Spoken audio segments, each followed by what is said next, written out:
Hello, and welcome to Jason Cavness Experience. I'm your host, Jason Cavness. Our guest today is Justin Beals. Justin, you ready to be great today? I'm ready. Justin Beals is a co-founder and CEO of StrikeGraph, a security compliance company which he incubated at Madrona Venture Labs in early 2020. As a serial entrepreneur with expertise in AI, cybersecurity, and governance, he started StrikeGraph to eliminate the confusion related to cybersecurity audit and certification process. He is also a board member of the ADA Developers Academy. He is a creator of the Training, Tracking, and Placement System U.S. patent and author of Alignment, Curriculum, and Evidence Learning Effectiveness, which was published in iJet magazine. I know I messed that up. Justin, thanks for being here today. Really appreciate it. It's my pleasure to join, of course. And please don't worry about it. Like, it's semi-bizarrely technical if you're into technology and education or some of those other weird areas. Yeah.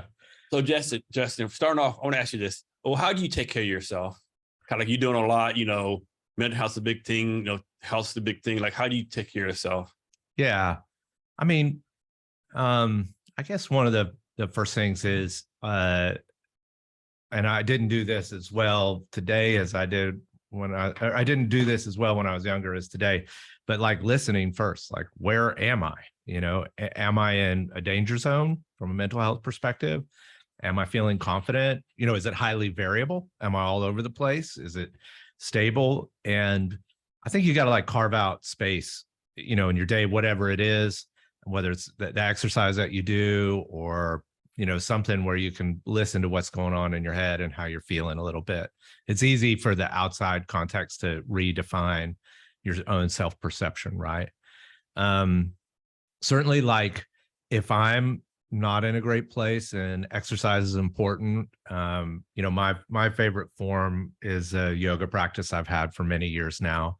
And sometimes I'm not doing good about waking up in the morning and getting it done. And sometimes I'm doing better.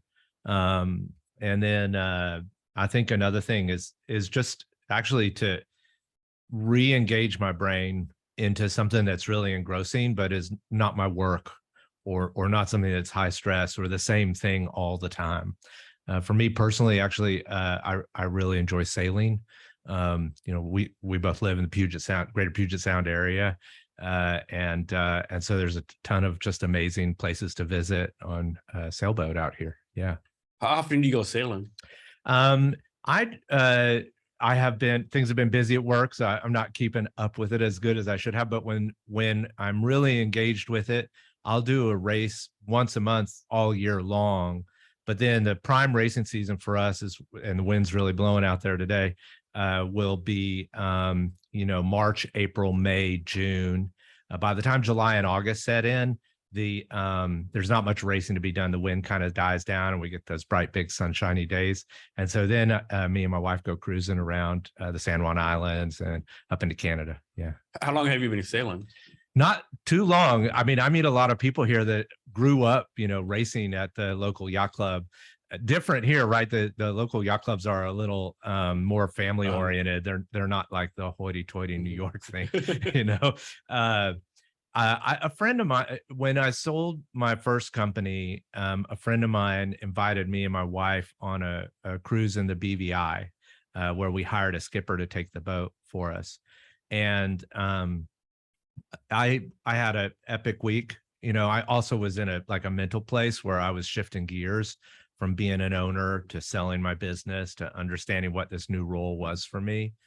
And it had a big impression on me. My wife really enjoyed it, but I'm kind of type A, and I was like, I want to do this again, but I want to be the skipper. Yeah.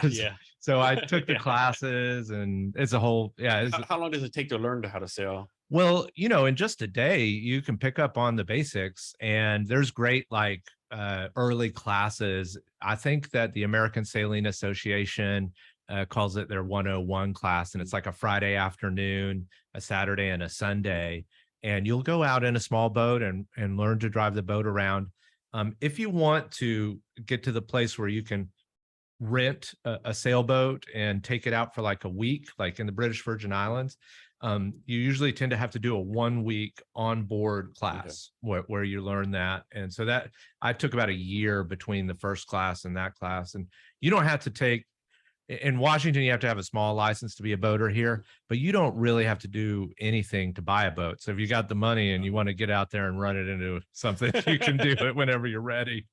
So what keeps someone from like getting a sailboat and just like sailing off in the Pacific Ocean, right? Is there rules against that or something? Or like, of course, it's not the safest thing you do, of course, but like, what is it like? I got a lot of money. I want to do a sailboat to sail somewhere, right? No rules whatsoever. Okay. Like if that's what you want to do and you've got the money to do it, you can put your life on the line and go out there and do it. Okay. Now it is incredibly dangerous, and it has been the toughest thing. I think that's why I've enjoyed it for so long. There is constantly something new for me to learn in it, you know, whether it's weather, whether it's understanding the sea state and currents, whether it's understanding the equipment and how to keep track of it and help it work well. If it's learning how to deal with a crew, which is always changing, right? And like what their needs are and how to be good at what we're doing. So that's what I mean by that engrossing, you know, mental thing. It, especially when we're racing, you have to be 100% engaged with that activity. There's just no space to do something else. And that gets your brain unplugged from what's going on at work or something else. So what's the either two-part question? What's the farthest you've gone out, and how many days consecutive have you gone out? Yeah, so our longest race, and that's probably how I like measure my achievement in it, is I really enjoy near shore distance racing. And so we have a race called the Swiftsure race. It runs out of Victoria, Canada, on the very south end of Vancouver Island, and goes all the way out the Strait of Juan de Fuca into the Pacific Ocean. They anchor a big Canadian naval vessel out there. That's where you turn around and then come back. And so we can be out on that race straight, no stops for 40 hours. So we'll start in the morning, go all night, go the next day, and get back into Victoria that late evening. That's the longest I've been able to skipper. There is another one I've done that goes around Vancouver Island, and I was a crew member on that one. It wasn't my vessel. And I did the offshore leg. So that means we go outside of the north end of Vancouver Island, out in the Pacific Ocean, all the way down to Victoria. That is amazing, beautiful, and just hard work, but worth it. So I'm guessing sailboats aren't cheap, right? So I'm guessing you buy a sailboat once and keep it as long as you can. Yeah, especially during the pandemic, it was wild. You know, people say when you get a boat, you know, that your best days on the boat are the day you get it and the day you sell it. Yeah. But the thing is that during the pandemic, everybody's looking for, you know, something to enjoy outside. And so it was actually really hard to buy a boat. I had people come by. I have a 40-foot Grand Soleil, and we'd have people come by and just offer us money for it. But I wouldn't do it because I wasn't going to be able to get another one. And I had plans for adventures that I wanted to do. And so I think this will be the second large vessel that I've owned. I've had lots of kayaks and canoes over the years. So this one we really love. Hang on to it for as long as I can. I don't really see a big need to switch it out. And it's incredible equipment, right? Because I can have fun going out for an afternoon with some friends and bouncing around Guemes Island, or we can, you know, you could sail it to Japan if you wanted to from here. So it's a great piece of equipment. Yeah. And you keep it at your house, or is like a dock you keep it at? Yeah, we keep it at a dock. So, you know, I live in the greater Seattle area. Where I live is LaConner, Washington, which is a tiny little town, very close to Anacortes, which is that's the ferry docks to go over to the San Juan Islands. And so we keep the sailboat over at Cap Sante Marina in Anacortes, and I'm a member of the Anacortes Yacht Club, which is a great community to learn about sailing or join in. And so we participate out there. Yeah. Is there anything else you do for fun, or sailing is like your number one hobby, so to speak? That's the one that definitely takes up the most money. Probably the second thing that, and I have a lot of hobbies, but the second thing I probably spend the most amount of time on is skateboarding. Okay. Yeah, and I skated when I was a little kid. And did you haven't outgrown it yet? I have not yet, but I think I probably should. It's harder to get up, and you know, easy to break bones. That's right. Yeah, but there's just something really magical about it. I'm not much of a street skater. I grew up skating pools and like half pipes and stuff. Tony Hawk was just inventing a lot of stuff when I was a kid. And so what we call transition, where you got this, you know, that shift from a vertical to a flat plane, it's a little more gentle on you because you can scrub off speed as you take a fall or something. But we have a great little skate park in LaConner, and I go out there at least once a month, sometimes 2 or 3 times in a month, and get some turns in. Yeah. Also, isn't it crazy like how people can make money off of anything? Like back in the day, like Tony Hawk, I think Rob Skeeter, whatever his name is, all these skateboarders, like, kid, get off my lawn, you know what you're doing. And then they're like multi-billion-dollar industries by themselves, right? Yeah. Just from doing a skateboard. Like, who would ever thought, right? Sometimes you really do got to lean into your passion in a way, right? And also what you're good at. Yeah. I think That's passion plus good is the way to go. It really helps you get there, doesn't it? You know, I was never good enough at skateboard to be a pro, but I definitely have noticed some interesting business stories. Like there's a great company called Welcome Skateboards, and they're generally around the PNW area. And it was a tech guy that sold a company and wanted to start, didn't see that some of the old school bigger skateboards that we used to have, and built his own special company. And Welcome, just almost as a brand philosophy, is just brilliant. You know, it's very open-minded about skateboarding. It invites all to come and join. It's creative.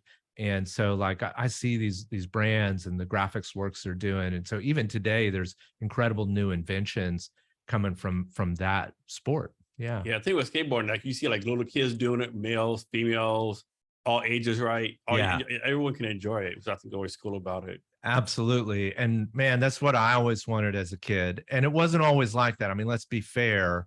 Do not skateboard here. Right. Or even within the community. I mean, if you take a bunch of outcasts and you throw them together, sometimes they don't treat each other well, you know, because they've suffered some trauma on their own.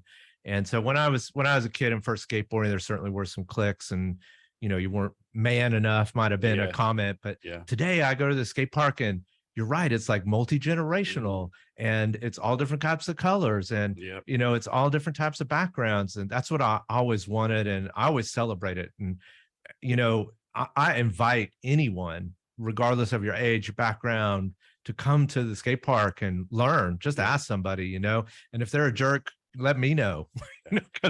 And maybe wear some extra padding in your clothes. That's right. Yeah. As you first starting out. Yeah. Because it hurts. I don't care if you fall on concrete, walls, dirt, it hurts. And it is not, it's not any other kind of sport in a way. You know, I know we have competitions, but most skateboarders that have done it for a while generally reject the concept that skateboarding is a competition. For me, it's a deeply personal expression. You know, it is creative. It's a form of art. And I don't care if you can't ollie or you can. I don't care if you just ride hills. You know, it's you, and I'm going to celebrate your expression. And my form of skateboarding is, I hope, a little different than everyone else's, and I'm contributing back to that art form in a way. Yes. So moving on, you did an article, I think it was on LinkedIn, where you wrote about, so the federal government have a national cybersecurity standard. Can you talk about that? Yeah. So, you know, I think that we have seen a lot of mistrust in the marketplace between sharing data between companies for good reason. One of the things that I've learned in the last 5 years, especially in researching to start StrikeGraph, is about 70% of major data breaches were coming from third-party vendors. And, you know, we can think of things like SolarWinds, you know, that was a third-party vendor data breach that was really difficult for a lot of Microsoft customers in the Microsoft ecosystem. And so they're already put in place these self-policing measures. You know, sometimes industry responds more quickly than the government will. And so in the industry itself, you know, buyers are, if they're sharing data, they're asking for their vendors to get these security certifications or audit accomplished from an independent tester. And I think that we're going to see the government, you know, once business starts going that way, you'll see the government start going that way as well. Even beyond just like privacy, like we see GDPR in Europe or California consumer privacy. And there has been a lot of talk from the FEC, and then there was interesting comments from the federal government that they're interested in creating a required standard for businesses to operate from a security perspective. So if there's this national federal government standard, I don't see how they make that fair for big business and small business, right? Because big business, all the resources, and you got a small business. I don't see how that can work, or will it work? Yeah, I think that is a fair, that's really fair fear. Like it can go really awry. we work with a lot of standards these days. And one of the things that I think has been really innovative is that we've made these standards something that very small companies, like we got 5 AI startups that are driving at, SOC 2 or ISO 27001 and achieving that audit. But then we have large customers, 10,000 employees plus, that are driving at very similar standards. And so there's 2 things I think to understand about how these standards work in a way. One is that think of it more like a rubric and less like a strict, like you must do this. It's more like they're going to ask, like, how do you keep data private? They're not going to say, we require you to encrypt all data at this level of encryption. They don't go that way for a very specific reason. And that way, a small business may say, hey, the way we keep data private is a lot different based upon the risk profile of our business than another company would, a bigger company. So that's helpful, right? Like we can meet the rubric without it being too onerous if we design the standard well. The second thing that's really important to know is that parts of these standards apply to certain businesses and don't to others. And it's very common to go into audit and be like, hey, you know what? This portion of the standard doesn't apply to me because I'm this type of business. And then usually the person that's doing the testing will just double check that and be like, yeah, you're right. We have organizations like law firms, for example. They're not pushing production code. That's not what they do. So there are parts of the standards, though, that they're going after that apply to like change management and production patching that they don't have to put in place any security activities for. And that's okay, right? So I do think that if you design them, they can be flexibly applied. And of course, the authors of these standards, it's important that they take that into mind as they're writing the standard itself. Who does these audits? It really depends on the standard itself.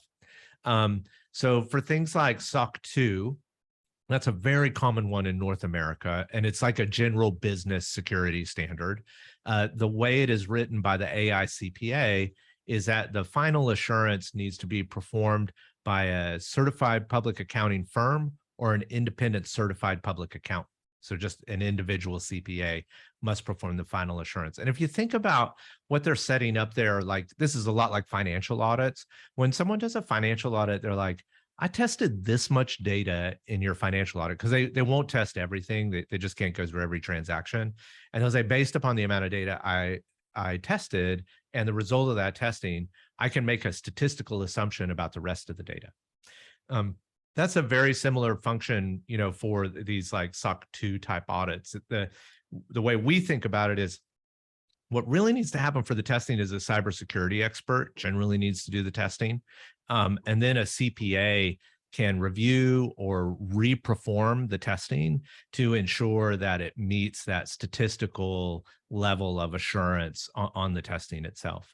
And so that's SOC 2, right? That's very specific for that standard. Like HIPAA, it doesn't have any sort of testing standards.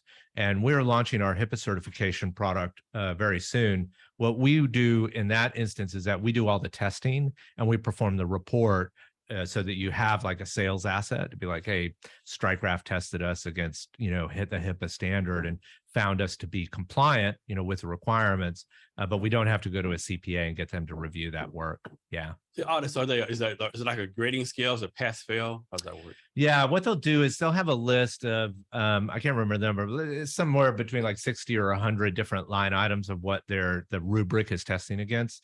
And essentially it'll either be a pass on each of those line items, or they'll find what they call an exception. And they'll say, okay, so for, you getting passwords to match your password policy, we found an exception when we reviewed the data. And so in your report, it would state an exception is in there. Very rarely do you get an exception unless you're kind of just not watching what's going on, or our tool is meant to ensure that you're ready to go into testing, because you're just well aware if something's going to fail beforehand. So you just need to make sure and review before you go into the testing. So let's suppose a company does fail or get exceptions. Do they get a retest, have to go through training? what's the repercussions of that? Yeah. So one thing they can do is they can be like, yeah, we don't care. And so they could just share the report with the exception. Now, the risk you run at the end of the day is that a buyer might be like, oh, this exception worries me and I'm not gonna buy your product, you know, if you don't fix it. So you could do that, but you can also just go in and get retested if you want. Some of the audits are like a historical perspective. You know, so let's say you're looking back over the last year, like a financial audit, and they find that exception. Before you get retested, you need to let some period of time, usually a minimum of 3 months pass, so that you've recollected that operational data that you were doing the good security, and then you can test, because you can't necessarily fix a historical issue that you failed at. Yeah. Let's say a small business that's starting off like 5 to 10 employees. Or two-part question. When should they like bring on their own security person to do this, or is it better for them like bringing on a company like yours, outsourcing? Yeah. So at a 10-person company, I think it's better to bring in somebody from the outside, because a cybersecurity expert, or, you know, the typical term is, I'm sure they're not cheap. They're not cheap at all. Like a CISO, is Chief Information Security Officer, is very expensive, but even like a security engineer or a security analyst isn't cheap as well. And if they don't have that mentorship, they might not be prepared to really kind of give that umbrella perspective on things. You have a couple different options in the marketplace. There are some organizations that provide what they call a virtual CISO, which is kind of like a part-time CISO to just kind of help provide leadership. We do like similar things for like part-time HR support or something like that, where you can kind of share a resource between multiple companies. Or you can utilize a system like StrikeGraph. You know, one of the things that I really wanted to do for StrikeGraph, you know, because as a CTO, I always like work to like get good security implemented, but I wasn't a security expert. And so that, you know, that's a little dangerous. I know we need to encrypt data, but have we encrypted it well, or have we put good processes in place according to the latest standards? I didn't know that. And so that's what our product, and a lot of times, is meant to do, is allow that 10-person company to design the security posture that matches their business only by knowing their business. Yeah. And so certainly I think these solutions and like StrikeGraph are really helping. We think about it like access to good security information. You know, we want to broaden that access so more people can implement good security with less resources. Yes. So go into more detail about your company in a minute. But how do you recommend a small business owner, or any owner, period, regardless of industry or size, to pick the right company for them? What should they be looking for? Yeah, I think you probably want to look for somebody that understands what resources you have. You know, I would be sensitive to, you know, a platform or a service that is going to ask a lot of time of your team, you know, because maybe they want to do, you know, maybe they're used to working with like Fortune 50 companies, and you're a small company, and they're gonna make it almost too onerous in a way, because they're used to working with as much larger organizations. Similarly, I think I'd recommend somebody that kind of understands your product space and data. That's really critical. Like, it's the data here that is driving the #1 risk. And so if you're reaching out to like a virtual CISO type organization to just get some consulting a little bit, make sure they've done a project or two in enterprise SaaS, if that's what you do, or healthcare information, if that's what you do. And just think about that data that you're going to use. And that's where the risk comes in a lot of times. So next, you also did, I think you did also called and I like this, security compliance, why is a business accelerator. Yeah. So most people think about what you're doing, like, you know, like spending money. You made the case where no, it's actually making you money. Can you go into detail about that? Yeah, I think it's a huge shift, by the way, right? Like, this changed from 5 years ago. My first professional tech job that I was paid for, I was a security engineer for British Telecom. And so this was like 96, 97. And right off the bat, one of the things they taught me when I joined the team was like, well, you know, you spend enough money on security if you weren't hacked, right? that was the litmus test. I was like, wow, that's scary, right? And so today, I think that what has shifted is that we don't have to like be so squishy about what good security is or is not. The standard helps. It's a huge benefit to these companies to be like, oh, there's a defined bar that I can kind of pick. And there are lots of standards out there, so you can pick one that fits you a little bit and go after that. And that's just much better. Look, we use standards for all kinds of things that are really important. Like, we don't write code without a standard framework for how that code gets put together. Because otherwise, even with a language definition, like, oh, we're going to use JavaScript, it would be an utter mess if we didn't know where this file was or how this function is defined. And so these are just really like important structures to help you meet an expectation and understand how you're doing. So that's incredibly innovative, I think, in the security space, and really, really helpful. All standards have issues, that none are perfect, and we can complain, and we're constantly trying to build better ones. And I think that's really good, but man, it's so much better than just wondering if you did the right thing. Yeah. So there's no federal standard. Does that mean that each state has its own standard, or is it each city has its own standard? Some of it is like industry specific. So one thing we could say is that like HIPAA is a federal standard in a way, like it's federal law. So that exists. Then you could look at a state like California. It has California. It's a whole different country. That's right. The California Consumer Privacy Standard. No other states that I've heard of have written their own special standard. Okay. And then secondly, we have like industry policing where buyers are saying, hey, I want SOC 2 or ISO 27001 or one of these other standards before I'll do business with you. So those are the three main areas where you'll see this come in. But I think, or PCI DSS is a good one, right? Where the industry has said, hey, this is our standard for credit card processors. I think we're going to see the federal government, and especially the FEC, has levied higher fines against companies with serious data breaches where they had no defined security practice inside. So I think we'll see more and more of that come up. So these companies, like, multi-state offices, like what standard do they follow? The higher standard or this one standard? Or so there is like for buyers in government, there are a couple standards that crop up. One that we hear for the federal government is called FedRAMP, and it's a subset of the NIST 800 compliance standard. It's just a list of those. One thing these are complicated like areas, and I've spent a lot of time trying to learn about what each of these are designed for. So NIST stands for National Institute of Science and Technology. And so the National Institute of Science and Technology did publish a really large spreadsheet of recommended security practices called the NIST Computing Science Framework, or CSF. But that standard alone, it has everything from like, how to specify password lengths all the way through to what to do with like classified top secret information. And there's no company that's going to do all of them, right? So we also see some states building what they call state ramp, which is pretty much the same as FedRAMP, but slightly different, that they'll put out there. And so state governments are starting to do that a little bit. And there's just a whole patchwork of these little things, but mostly it's, the buyers are saying, like the federal government is saying, hey, we need you to be FedRAMP audited, to do business with you. For the Department of Defense, it's called the CMMC standard. It is a subset of the NIST standard. And so that's theirs. And they have like different levels. They have level 1 through 3. And depending on the level, there's a different set of rigor in the testing process.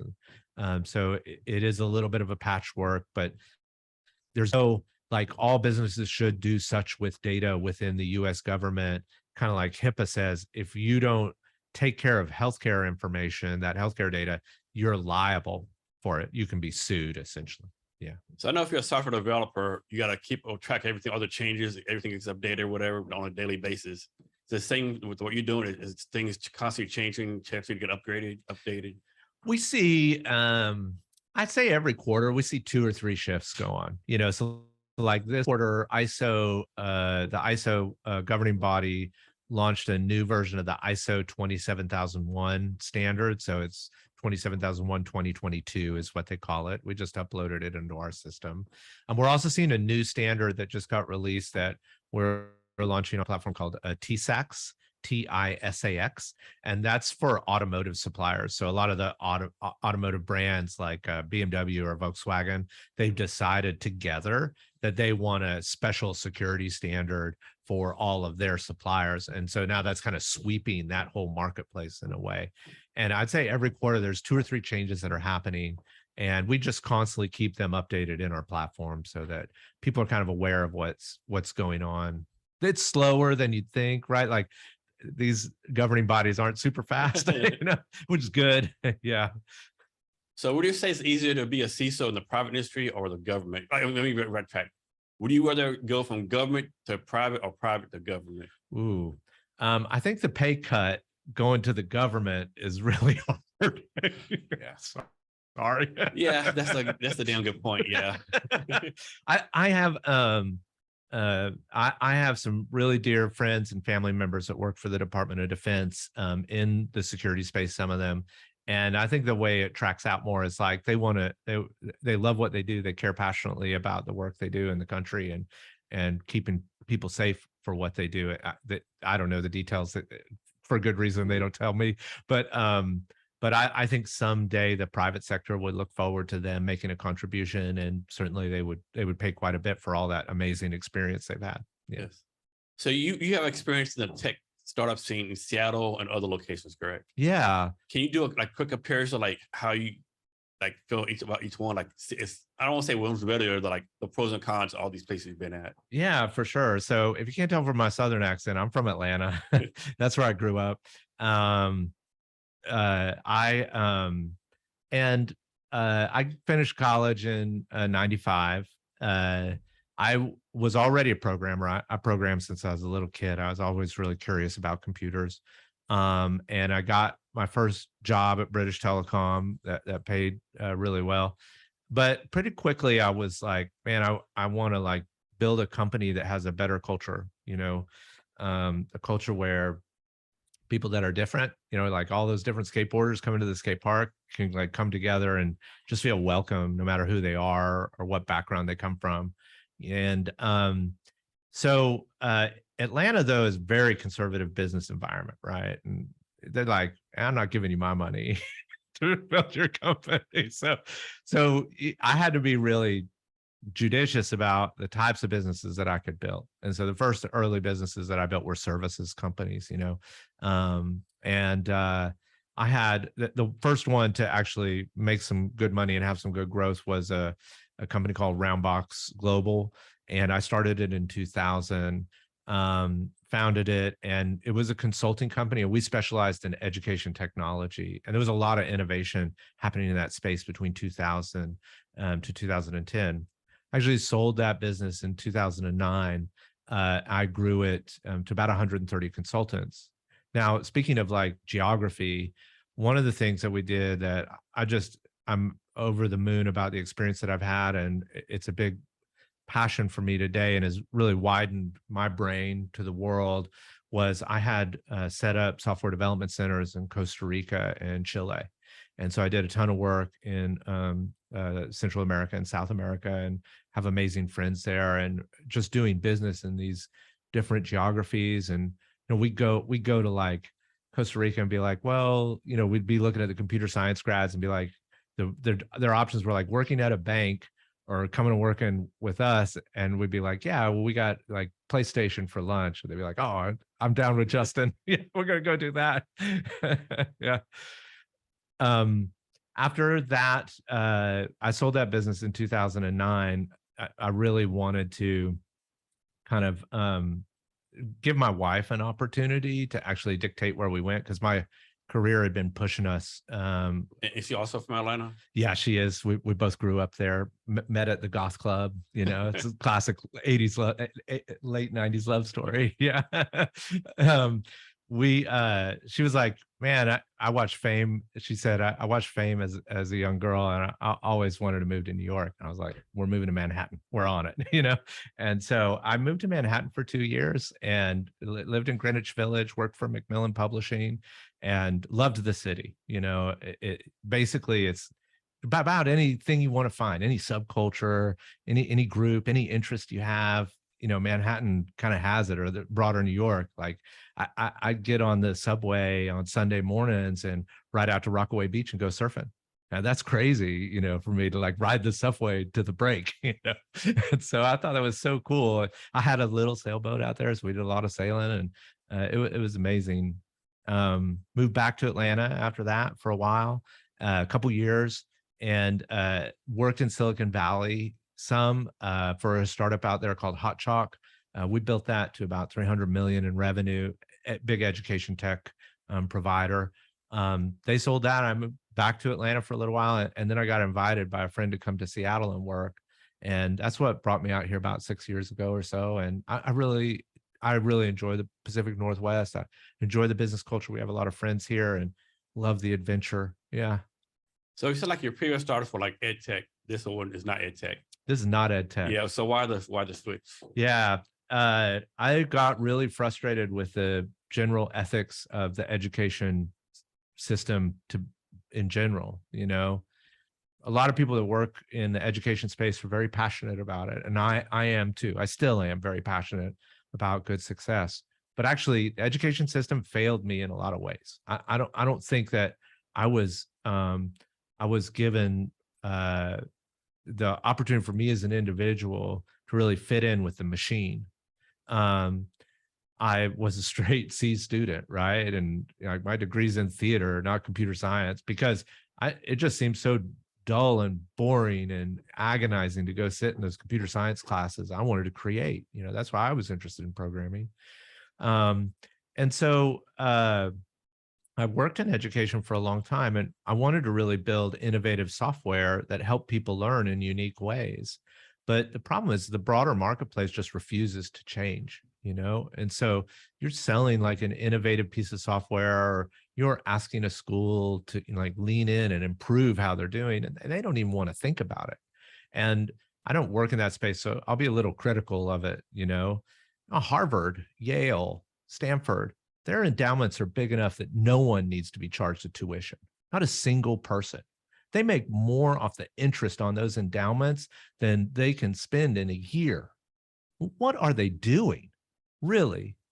Why are they, setting these poor kids up for hundreds of thousands of dollars of debt and making it so hard to get into that, other people can't try?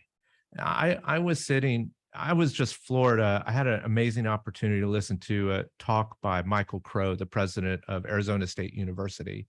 That's an organization that's doing really innovative things. Arizona State University has put their first 4 freshman courses up online for free. And if you take those courses and do well in them, you get accepted.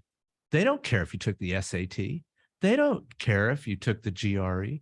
They're like, you're proving to us that you have the capability to succeed here by doing it, and we're going to give you the opportunity to keep going. And they don't believe that education should be sold like Ferraris. The making it hard for people to get something, especially schooling and education, is just not the ethics that should drive that industry. Yeah, and definitely not defend Harvard at all. At Harvard targets too much money, but at least you get something. You got a Harvard degree, right? Right. What about these schools like North Dakota Institute Technical Bullshit University? Yeah, charge us about the same amount of money, right? Right. Or you go to some liberal arts school, $30,000 a year. You got a degree in nothing. Yeah, $120,000 in debt. Doesn't make any sense. It doesn't make any sense. And I'll give a shout out to my college in Durango, Colorado, Fort Lewis College. Their current president is doing some really innovative things there. And that school has a charter to allow indigenous peoples and Native Americans from tribe members to go to school for free. And so 30% of the student body comes from a reservation. And, one of my classes in college was Navajo rug weaving. Amazing art form, right? But I had no idea, and they gave me the opportunity to learn about this amazing culture and surround myself in the Southwest and the Four Corners area, and learn from really great people.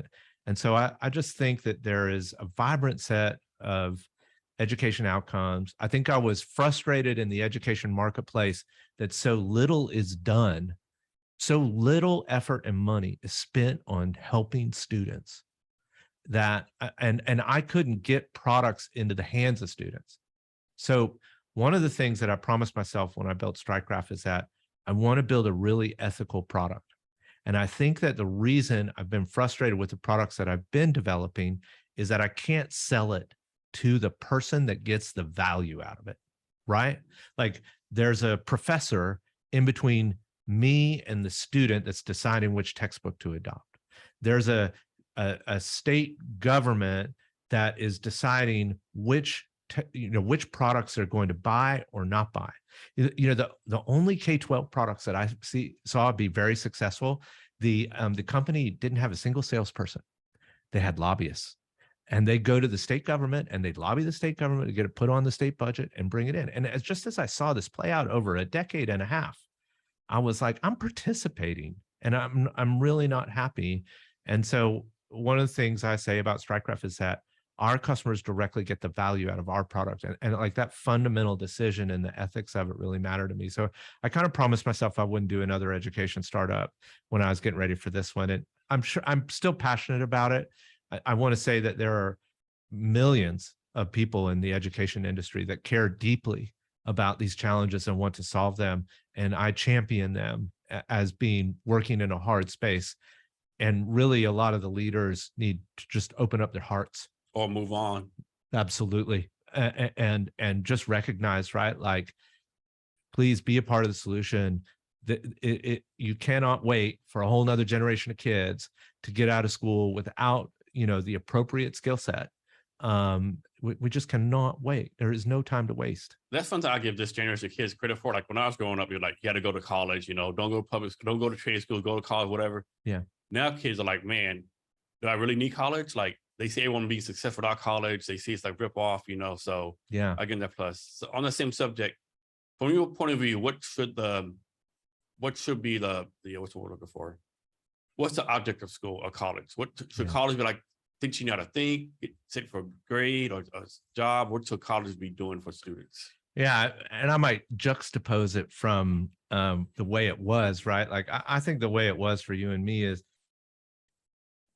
grade school, college was about getting you to fit into the boxes that you need. Yeah, be the part of the matrix. That's right. Yeah. Get a 9-to-5 job and pay Uncle Sam his federal tax money. That's right. And if you didn't fit in that box, then you weren't going to be very successful in those organizations. And sadly, you'd wind up, not, I would just want to say that like, there's a lot of creativity in welding. There's a lot of creativity in mechanics. There's a lot of creativity in the trades very broadly.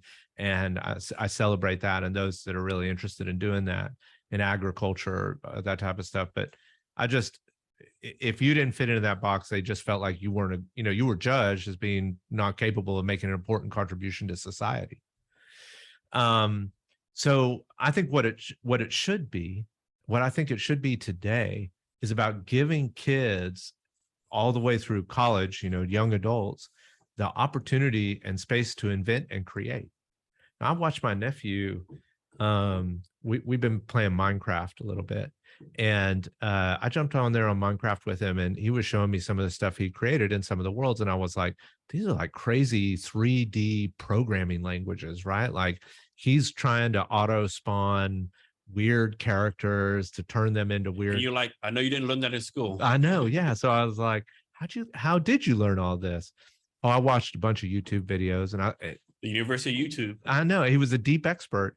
And so Michael Crow, the president of ASU, was talking about this just a couple of weeks ago. He says that ability to be autodidactic, to self-learn, is incredibly powerful. And I think we should be teaching kids to lean into their passions and learn about them so they get that muscle, right? So I think teaching is, one, being able to consume information well. There was a great article in the New York Times in the past 2 weeks about teaching phonics so that kids are better readers. Like that seems like an important grade school skill set. You need to fundamentally learn how to consume new information so that you can keep learning. And I think when you get to college, you should be building a company. Like you should roll out of college you know, with a company, you know, whether it's just you as a sole business owner that wants to start a retail shop in fashion, or like me that, you know, I should have been building a product or a consulting company or something along those lines the whole time I was in college. And I think that's where it's got to go. Yeah. Yeah. So back to the Seattle tech startup scene. How long have you been in Seattle? Yeah, I think it's about 6 or 7 years now. Okay. Yeah. So since you've been here, what have you seen as some pros and cons of the Seattle tech startup scene, to include the investment community, startups, all that kind of stuff? Yeah. So I have really enjoyed building companies here. A lot. And the community has been really exceptional. One thing I'll say about Seattle is that I feel like Seattle is really good about like feet on the ground, head in the clouds, you know, when we think about business and invention and what can be done. You know, Atlanta was too conservative. It was really hard to find capital to build a business. So you couldn't get your head in the clouds very much, right? You're constantly dealing with a lot of gravity. Silicon Valley is like untethered from reality a lot of times. And I really struggle with some of the assumptions that they make about economics. What? Your idea is to build a space accelerator the moon? Here's $10 million. I know, it's crazy, right? And so I really like that about the community. So I came here originally to work with a startup called Koru, and it was a great couple of co-founders that are deep friends of mine now. I was their CTO. And so that was a lot of fun. You know, we built a good company. It was focused on human capital management. We did a lot of AI work in the space, which was really interesting. After that, there's 2 incubators in the area that I've had a chance to work with that I'm a huge fan of. I did a little work with Pioneer Square Labs. They're just around the corner from here in the studio. Great team there, and they built some great companies. And then StrikeGraph, I incubated it at Madrona Venture Labs, just a couple blocks away as well. Incredibly talented mentors and leaders that helped me make the transition from like a CEO to a venture capital backed CEO, which is a whole different set of knowledge, especially the mathematics around how these organizations are set up. Yeah. So what makes a great CTO? Yeah. I think a really great CTO, first off, has to know, has to understand like how software is built in a way, or whatever the engineering is, right? Like I've always liked this concept of like the CEO at a train company, you know, was a railroad engineer first, right? Like they worked their way up through the jobs, or they tried out a lot of jobs inside that company. So one thing a good CTO will do is that they will have been a programmer for a while. They might have been a product manager for a while. They might have been in QA for a while, right? Like testing. But they'll have just to understand the components that go into kind of bringing together an organization to deliver whatever the solution is, that the vision of the change they want to see in their world. The second thing a CTO has to be really good at is they need to be really good at working with people. You know, it is 80% getting the most out of the team and 10%, you know, brilliant engineer, really. So I like to say that when I was a CTO, like what we do is a team sport. Absolutely. And so I think that it's a danger if you have a CTO that's like a rock star engineer that doesn't understand how to engage the rest of the team for the greatest output or velocity. That's really important. And also the CTO, I think one thing you need to bring to it is kind of an understanding of risks, you know, and being able to have a little foresight of like security perspective, like what are some of our risks from a security perspective, how to handle tech debt. You know, like if we make this decision, it's going to impact a later decision that we might want to make. Maybe it's worth it for us to invest something in this up front instead of later. Things like that. So that's what I've tried to bring as a CTO. I'll say, when I was the CTO last, I would tell my executive team, I'm like, look, I'm not the best programmer anymore. You know, like programming is almost like being a monk. You know, you need to like do it like day in, day out for, you know, 4 to 6 months. And then you kind of have this velocity of how to write code and get it into the system in the right way. But I'm really good at bringing a great team together and getting the most out of them that we can, and also have them feeling really wonderful about their job, not like we just crunch time to the whole thing forever. And I said, and I'm also really good about envisioning what technology can do and be. So I can see a year, 2 years, 3 years down the road, what we could build and the type of team it would take to go and build that. So as a CTO, what was your process as far as like, like building our great team members, mentoring them, making sure you pick the right developers, because Yeah. I know right now junior developers are having a hell of a time finding jobs, right? It's not easy. Yeah. And I think this is one area that I think a lot of CTOs could grow. It's like they come in and they'll be like, I want to hire a lot of senior engineers. I don't think that's right, actually. What I did and what I specialized in, and I had to do this because my early companies were bootstrapped. And so I couldn't afford just a bunch of super high-end engineers. So I focused on hiring junior engineers almost exclusively and really ramping them up to like a mid-level engineer in just a year and a half, like quite quickly. And a lot of that is like that education thing, right? Like, don't sit like a sage on the stage and tell them what they need to memorize, but give them the opportunity to learn how to do it.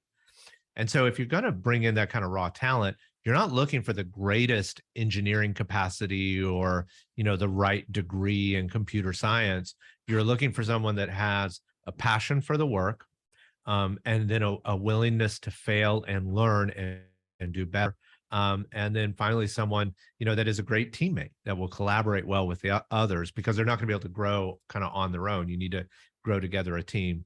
And I've had a lot of success, building really high-end enterprise software with not the team you would imagine building it. So that's all fine and dandy. You have a tech background. You're pretty good at tech people, right? What if someone's a non-tech founder? How would they go about doing that? Yeah, I think if you're a non-tech founder, I might recommend one of the things that we look for sometimes is we'll bring in a vendor that does this really well. And so this might be an outsourced team. One of the things that an outsourced team is supposed to be really good at is they're supposed to be good at managing talent in that way, right? Like locating talent, hiring them, and giving them an environment to be successful, and maybe coaching you on how to get the most out of them. So if you're a non-tech founder, I've of course had a lot of success in Central America, looking for services businesses that might be 50 to 100 engineers. So they kind of have that capacity to surround young engineers or their new engineers with some guidance and mentorship, and then having them help me build the product. Now you need to interview them like you're interviewing to hire somebody, because whatever their culture is going to kind of affect your culture in a way, and back and forth. So just be sensitive to, right, like, is this the right group with us? Do they value, are we lined up from a value perspective? Like, my value is that people are happy at work. Okay, great. So don't look for a services business that's just like rolling through people one after the other really quickly and not treating them well, and only focused on billable hours, where they make sure that team gets their holidays when they're supposed to, or stuff like that. Let's say you're not tech founder, you have a business idea, you got some, you validate your idea, whatever. Would it be worthwhile for you to learn to code the product yourself, at least the MVP yourself, and take the extra time? Like maybe if you hire the outsourced vendors, you get an MVP in 6 months. Right. But if you learn to code yourself, it might take a year and a half. But would it be worth that extra time, you think? I think it depends on what the market's doing around you. This is not an engineering thing, but the product had to be engineered in a way that the story of the woman that started the Spanx product. Yeah, that's a great story. She spent like 5 years testing out different nylons and fabrics and seeing what worked. And people forget that story about her. They think, oh, she's like this multi-billion-dollar lady. Yeah. Like, no, she took like freaking 5 years, she like grinded it out. That's right. And she had to learn a lot about the industry and manufacturing and what types of fabric worked before. And she was very secret about all she was doing, right? She didn't want anyone else to know. And so she was quiet and did it. And then when she was ready to launch, she had basically written the code, for the product. So I think that's one thing you have to ask yourself, right? Like, if this market is happening now and everybody knows it, like let's say it's an AI thing and it's, you and 3 other people are going to hit the market here pretty soon, you may need to go find some funding and hire a team to get that out as soon as possible. But if no one sees the world quite the same way you do, and it's very unique, you might save yourself a lot of grief and own more of the company at the end of the day by taking the time to learn how to write that app that you have a vision for doing on a mobile device.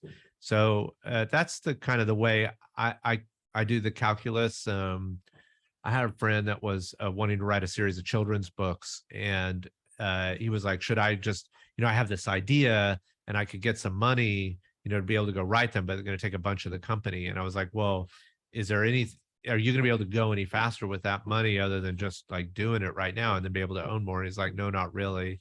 Like, sounds to me like you want to just write the story, like get the product as far down the line as you can before you bring in that outside money. And that way you can be like, hey, I'm only selling 20% of the company, not 80% of the company. So how did being a CTO sort of like train you to be a CEO? Yeah. I mean, it's similar like management stuff, right? And I think that's part of it. There was a lot I want to say that I'm not sure it was the best training, right? There were a lot of hard lessons on the other side.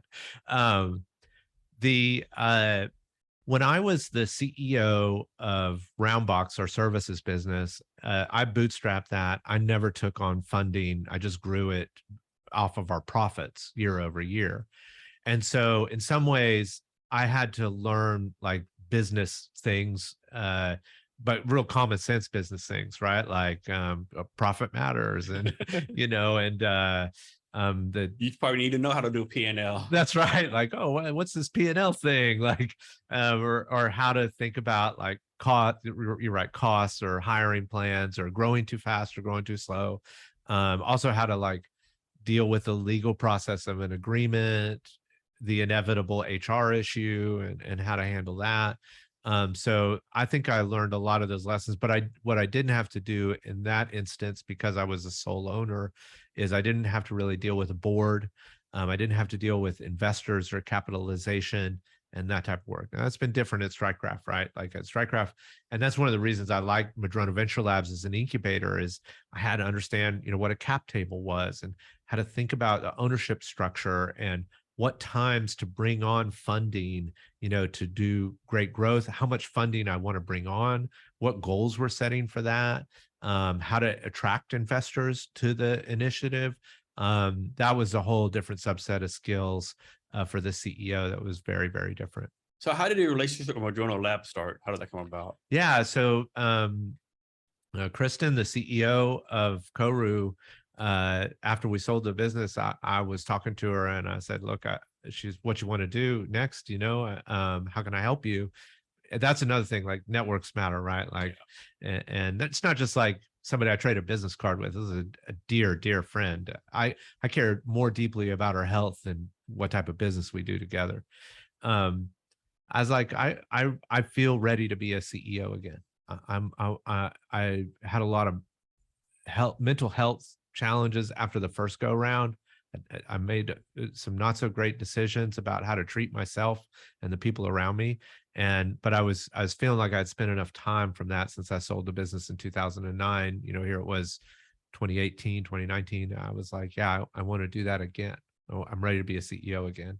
Some of that is hubris. I was like, I've been watching some of these CEOs and I don't think they do a good job. Yeah, exactly right. Yeah. I can do that way better than them. That's right. And so, Kristen introduced me to the Chief Technology Officer, Jay Bartow, over at Madrona Venture Labs.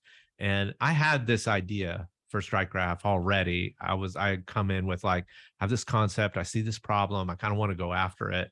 They actually at first were not fully convinced that I was ready to be a CEO. They're like, do you have the background to manage a business like this? And we spent a lot of time learning together and them learning to trust me through the incubator process, where they're like, yeah, I see. How many little companies are in this incubator? I think now they would know better than me, so I'm guessing here, but I think they're constantly trying to start new companies. I think they spin out maybe 8 to 10 a year. Okay. And not, like I said, I might be a little over under. Mike Fridgen is their CEO at that team. He'd definitely be able to give the right number.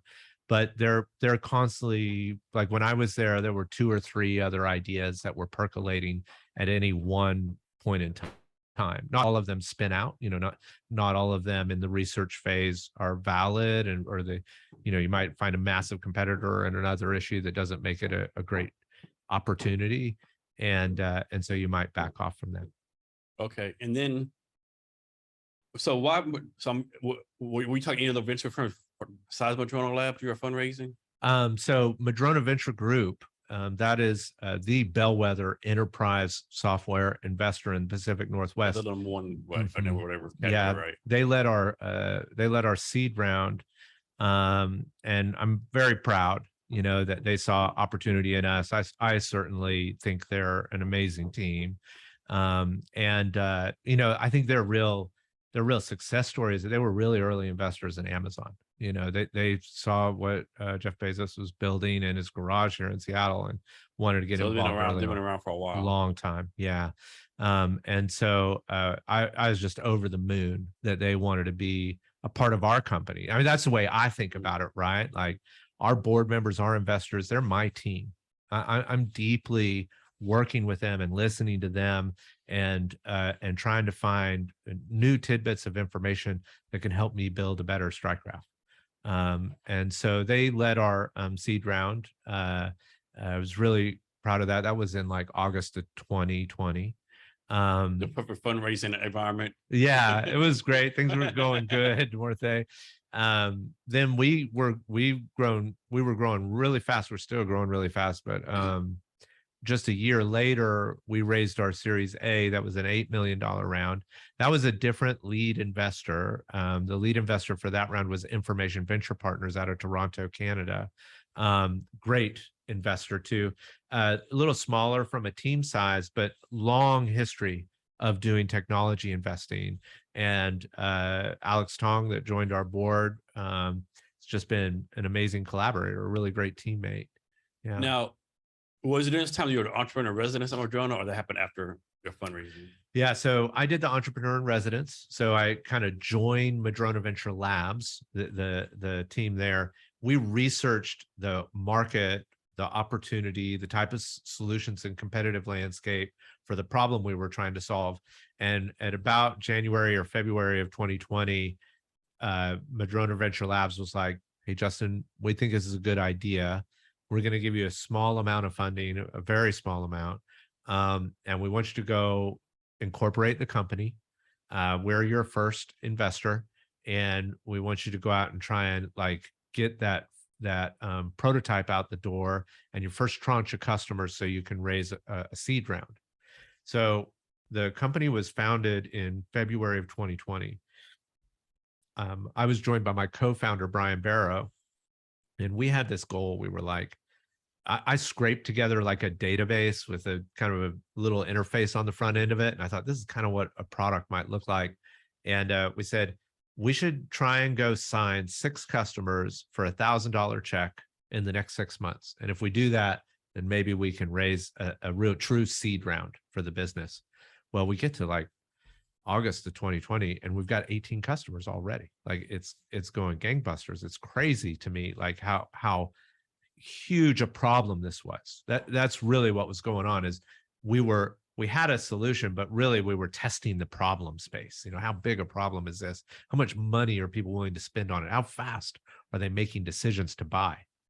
And so that led to us in August of 2020, Madrona Venture Group, the big investing firm, taking a look at us and being like, this is really exciting. We want to lead your seed round. And so then we raised 3.8 million in the seed round. And from their team, Hope Cochran joined our board.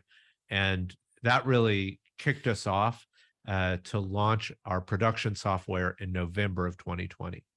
And so really pretty soon after that, we had been kind of building the software in the background, what our ultimate product would be. But just a couple months later, after we raised that seed round, we launched that production product and started selling full annual subscriptions. So from time I'm joining this experience in general, what do you see like some mistakes that startup founders are making when trying to fundraise that they're getting wrong? Yeah.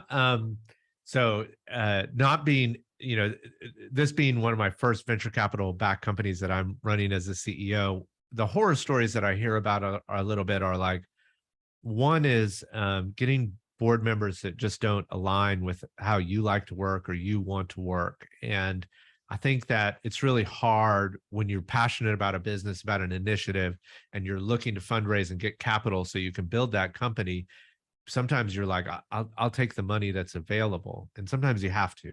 I want to be fair. You don't have the ability to choose a great teammate. But I think it's important as best you can to pick those great teammates, because you're going to be working with them for a while. And you're going to talk about hard topics, people that should be on the team or should not be on the team, whether you have the right vision or not. If you yourself as the CEO have the ability to succeed at it from an outcomes perspective that they and investors want, and your investors, your board, they can fire you. That's part of their job, is to be like, do we have the right leader at this company? So you want also them to have an emotional connection with you and care about you, and also care about you from the perspective, if you're not the right fit, to go ahead and make a decision that this is going to hurt Justin too. That could be a decision that they need to come to. Yeah. So the name StrikeGraph, does that mean, has any significance or just a random name? Yeah, that's a great question. It's so hard to pick a name for a company these days. So you have to have all the social media handles, the ILCO.com, blase, blase. Oh crap, some company in the Philippines makes $10 million a year already has a name, right? That's right.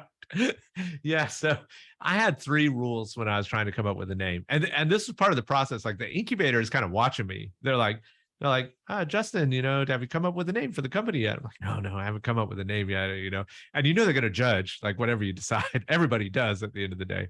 So I had 3 rules that I was really focused on for coming up with a name.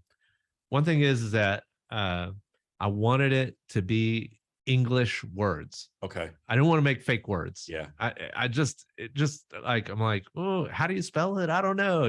Does it like it sounds, or is this weird? So I needed to be able to get English words. The second thing is I wanted the .com. I didn't want to do a weird TLD at the end. It's just confusing when people try to email you or try to look up your website or stuff like that. And the third thing is I wanted it to seem vaguely security-esque. And so it took, I did all kinds of hunts. I had like a thesaurus up all the time. I'd be like putting in words and be like, give me like similar synonyms or even antonyms for the things that I'm not trying to be, and patching them together in weird ways. And then you go see, it's like, is the .com available? It's not available. Or is available for sale for $10 million. That's right. Yeah. And where I landed, I think the reason that I liked StrikeGraph, and I had a lot, there were others that I thought were more exciting, but something I couldn't get the .com usually was the reason that it wouldn't work. So much of like the way people have solved the problem that we solved in the past has been like really horrible spreadsheets. And a graph is a data form that's called an ontological structure. So it doesn't just take into account like, what are these 2 data points? It takes into account what the relationship between the 2 data points are. And that's a lot of what's powerful about our technology, is that we have this incredible graphing map of a lot of the content that goes into security practices. And so you can really like leap from like risks into control activity to validation techniques to testing. And because we built that graph, that map, and we can strike through it to what you want to get out of it, I think I found some meaning in the name structure. So who is your perfect customer? Yeah, it's really important, I think, as a business to kind of identify your ideal customer profile. StrikeGraph as a platform is really geared towards someone that has some expertise in these compliance outcomes. And I think that's one thing to like, a lot of people told me it's important to know what you do and don't do, right? And so one of the things StrikeGraph doesn't do is, we are not a security tool unto ourselves, right? Like, we're not going to encrypt your data better. We're not going to force password protection in systems. We don't do your identity management for your platform. But what we do is we collect all that great activity and we drive at the security audits or certifications that you need to receive. We deliver those. So we're very focused on cataloging, designing the right security posture, cataloging that security activity, and then certifying or auditing that customer so they get that sales asset. And so that's slightly different, in that there are great cybersecurity tools that are out there that we pull in data from to show that you're doing the good activity that you need to do. And so that's really core to our value prop. So as far as pricing, like a lot of people, like whether they have a coaching business or small business or bakery or tech startup, like they have a challenge with pricing, right? I think I heard someone say, whatever you're charging, charge 10 times more, right? Or something like that. Yeah. How did you determine your pricing model? What's your process of finally figuring that out? Yeah. One of our biggest spaces that we're disrupting are literally the auditors. Like one of my biggest frustrations of the audit firms themselves that have in the past delivered these certifications is that they're fraught with like really poor testing techniques. Like you can send the same data set inside the same audit firm to two different people and get two different results. And that just means that they're failing at actually, a good analysis of the standard. So what we wanted to do was figure out how much those audit firms were charging. And it was exorbitant, $80,000 for a SOC 2. And that, when we talk about like access, like how does a small business like get this done, that they can't afford that. And so that was one problem we needed to solve, is we actually needed to bring the price down. But we needed to do it through technology because we still wanted like SaaS gross margin, like software style gross margins on our solution. So that was one of the ways that we priced the market. And one of the competitors that we think of is, like PricewaterhouseCoopers or A-Line, these are very storied old audit firms that do this stuff by hand over and over and over again. We just believe that and have built a platform where technology kind of drives repeatable testing results. Can you give a brief overview of like your marketing sales and or business development process, like how you market yourself, how you get sales? Yeah. So a lot of investors will call this like, what's your go-to-market? I'll say, how are you doing that? So for us, I'm going to start from the other end of the funnel, like where we close the deal and then move back up to how they might have fallen in. Not everybody does it that way, but I like to think. Yeah, Army, you call that backwards planning. There you go. Yeah. Call the end result and then go backwards plan. Yeah. So we have a team of account executives and they receive like a sales qualified lead. So somebody that we really, that our definition of that is someone that is interested in buying. So they'll raise their hand and they'll be like, I'd like to take a meeting or see a demo. And for them, they're prepared to do a demonstration of the platform and also listen to the customer. What are they trying to achieve? And what we're listening for there is like, where do they perceive value in working with us? So that we can make sure that we have value to provide them. Because if those aren't in sync, you're going to churn that customer out, in a year. They're just not going to come back. And likely you'll get a bad review too. So they're a great team. We have about 6 account executives. We split on geography presently, and they're just phenomenal at getting the deals closed. You just come only in the United States or across the world? We have customers across the world. But our employees are mostly in the United States. We have some teammates in Central America, just because of my history there, and a couple teammates in Canada as well. Okay. Yeah. So then how do they get those sales qualified leads, right? Like where do they come in? And there's 2 major funnels for how they come in. One is what we call inbound, and that's from marketing efforts. So we have a marketing leader.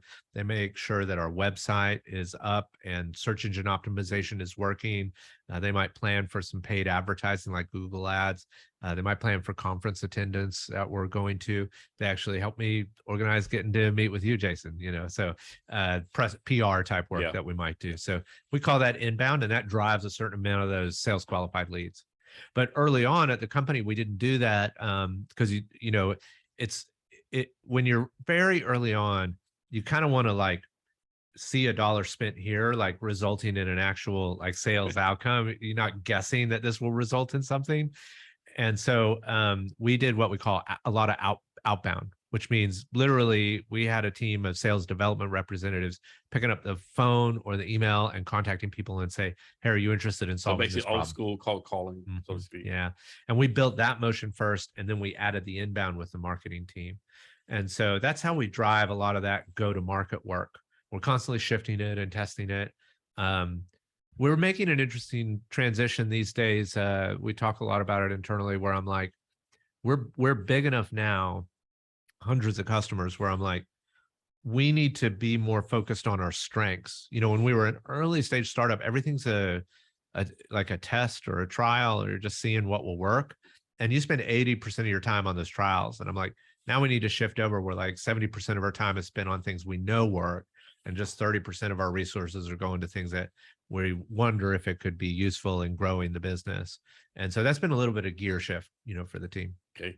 Speaking of conferences, I saw y'all going to something called a RSA conference in San Francisco, I think next week. Yeah, that's a big cybersecurity conference. That's like a big one to go to. Yeah, yeah. This will actually be my first time attending it, so I'm kind of excited to go. Should be a lot of fun. Yeah. That's the purpose of this, like meet customers. Like, are you gonna give a speech or like do any demos or Yeah. networking? So we'll have a booth. We'll have account execs there. We'll be doing a lot of demos. You know, our ideal buyer is like a CISO, somebody that knows security. You know, we have a groundbreaking software, but sometimes if you haven't worked in the space at all, it's hard to understand why StrikeGraph is so unique in what we do, and also how heavily we've invested in the solution itself as opposed to marketing and branding necessarily. And so I, of course, am meeting with a lot of colleagues. I'll meet with other companies that we might decide to partner with. There will be investors there, media there. So generally, it's just like, I think you're kind of getting in the same geographic space with a bunch of like-minded individuals, and hopefully sharing what might be an opportunity or just an idea of something to invent that you hadn't thought of before. So Jessica, who do you consider your mentors? Who mentors you? Oh, yeah. I've had a lot of them, and I'm incredibly grateful. You know, these days, I would say my the board members on my team are deep mentors. They help me all the time. And then even the broader investors, you know, like we'll have people on the board that invested, but we'll have investors that didn't take up a board seat, but I know them well. One of our investors is a team called Rise of the Rest, which is part of the revolution.com fund, which is Steve Case's fund from AOL fame. And I was just at their retreat last week in Phoenix, and there's a lot of mentorship for me there. I take it wherever I can find it in a way. And then probably to me, the more important part of the question, who are you mentoring right now? Oh, yeah. Well, you know, my team, certainly I try to provide guidance for. I am not a micromanager. I don't think that you get the most creative contribution, the most passionate contribution when you micromanage an employee or a staff member or somebody that reports to you. So I do my best. You know, I'll be very specific, like, you know, I'm here as a thought partner for you. We can talk about this problem, but you're going to make the ultimate decision about how to go on this particular issue. And so that's something I try to do. I just wrapped up my board membership, my board contribution for the ADA Academy, which is a boot camp for women and gender diverse people here in Seattle. That was actually be my next question. Yeah. So that was a great thing to join in. And I think it goes both ways. They mentored me in a lot of ways. I hadn't participated in a board in quite that way. So you know, it's fun to see what my board members must go through when they look at us being a board member at another organization. It allows me to be really empathetic with my teammates. Yeah. So what does ADA developers do? It's like a boot camp, or yeah, I kind of know what they do from the website and like LinkedIn profiles, whatever. What do they actually do? Yeah, I think you know, boot camp would probably be the smallest phrase you could use, you know, in a way of what they do.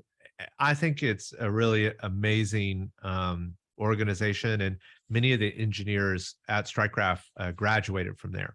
So we are not only big fans of what they do, we are consumers of their product too, at the end of the day. So, you know, like me, like I went to college for theater, right? Now I'm a little lucky. I knew about programming before I ever went to college. I was really into it. So I was able to make the transition to tech but a lot of people, they're interested in it, but especially if you're a woman, maybe it didn't seem like a very comfortable culture to join, like there wasn't people that, kind of knew how to treat others professionally necessarily in the engineering environment, no matter what culture or gender they may represent when they come in. And so this school was built to help people that had already graduated with a degree. Generally, that's not always true, but most of the time, make that transition into tech. And it's a very robust educational program. Like, you do spend 6 months in classroom, but then you actually spend 6 months in internship. To that point about college being about literally doing work in the thing, like learning the habit of the thing.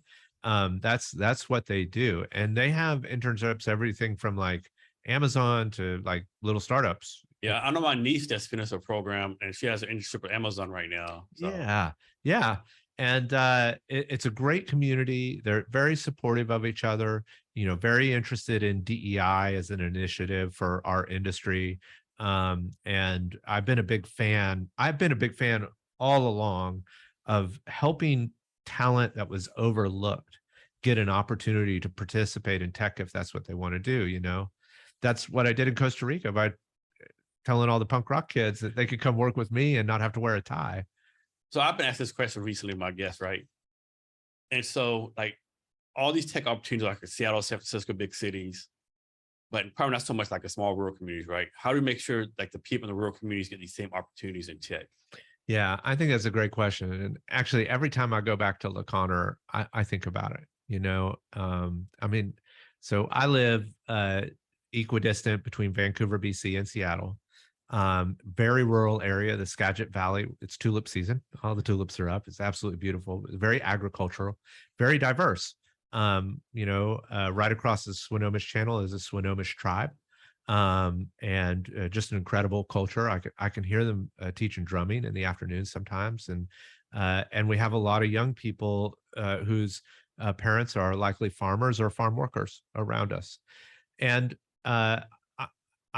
I don't know that I have the answer, but I'm certainly interested in how does this region get an opportunity to build businesses as well, especially around technology. And I don't think the answer is always a boot camp, but because it's such a vibrant and exciting environment to participate in, to build these companies, I think that there's a lot of different hats to wear, in these types of organizations.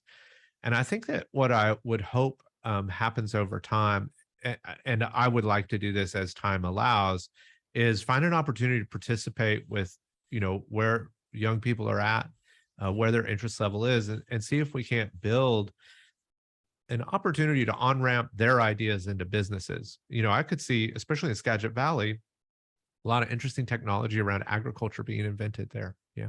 Yeah. So this is becoming like a random question, and you might know the answer. But there's a lot of stuff on TikTok now, right? Canceling TikTok, getting rid of it. Is TikTok really a security concern or just like political mumbo jumbo? Because people say, yeah, they have the data, but so does Facebook, so does all these other different companies across the world. Yeah. I think it's a legitimate security concern, but I also think Facebook is a legitimate security concern. And let me see if I can describe why it is. I think I have a pretty good handle on it. Certainly, like, let's say that that a bad actor, another country, wanted to really kind of make things, angry or gum up the works in the United States. Let's say that they just wanted to advertise a lot, or like they did on Facebook in 2016, supposedly. Yeah. But then imagine that you're not just like putting an ad out there that being like, oh, don't love your neighbor, hate on them. Right. And the same ad goes to everybody, because that doesn't really work. Like, a lot of us would be like, oh, that's not what we agree to do. Right. Instead, imagine that you knew every person on Facebook as an individual, which they do. And you knew exactly what your desires were, but not only your desires, more importantly, imagine that we knew what you were afraid of.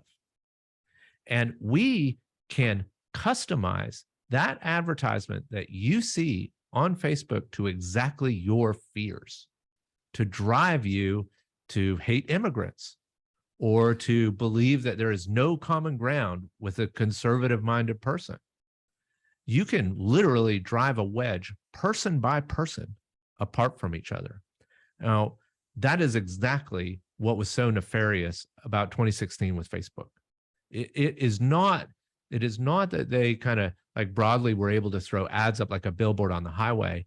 It's that every person on that highway saw a different ad on the billboard.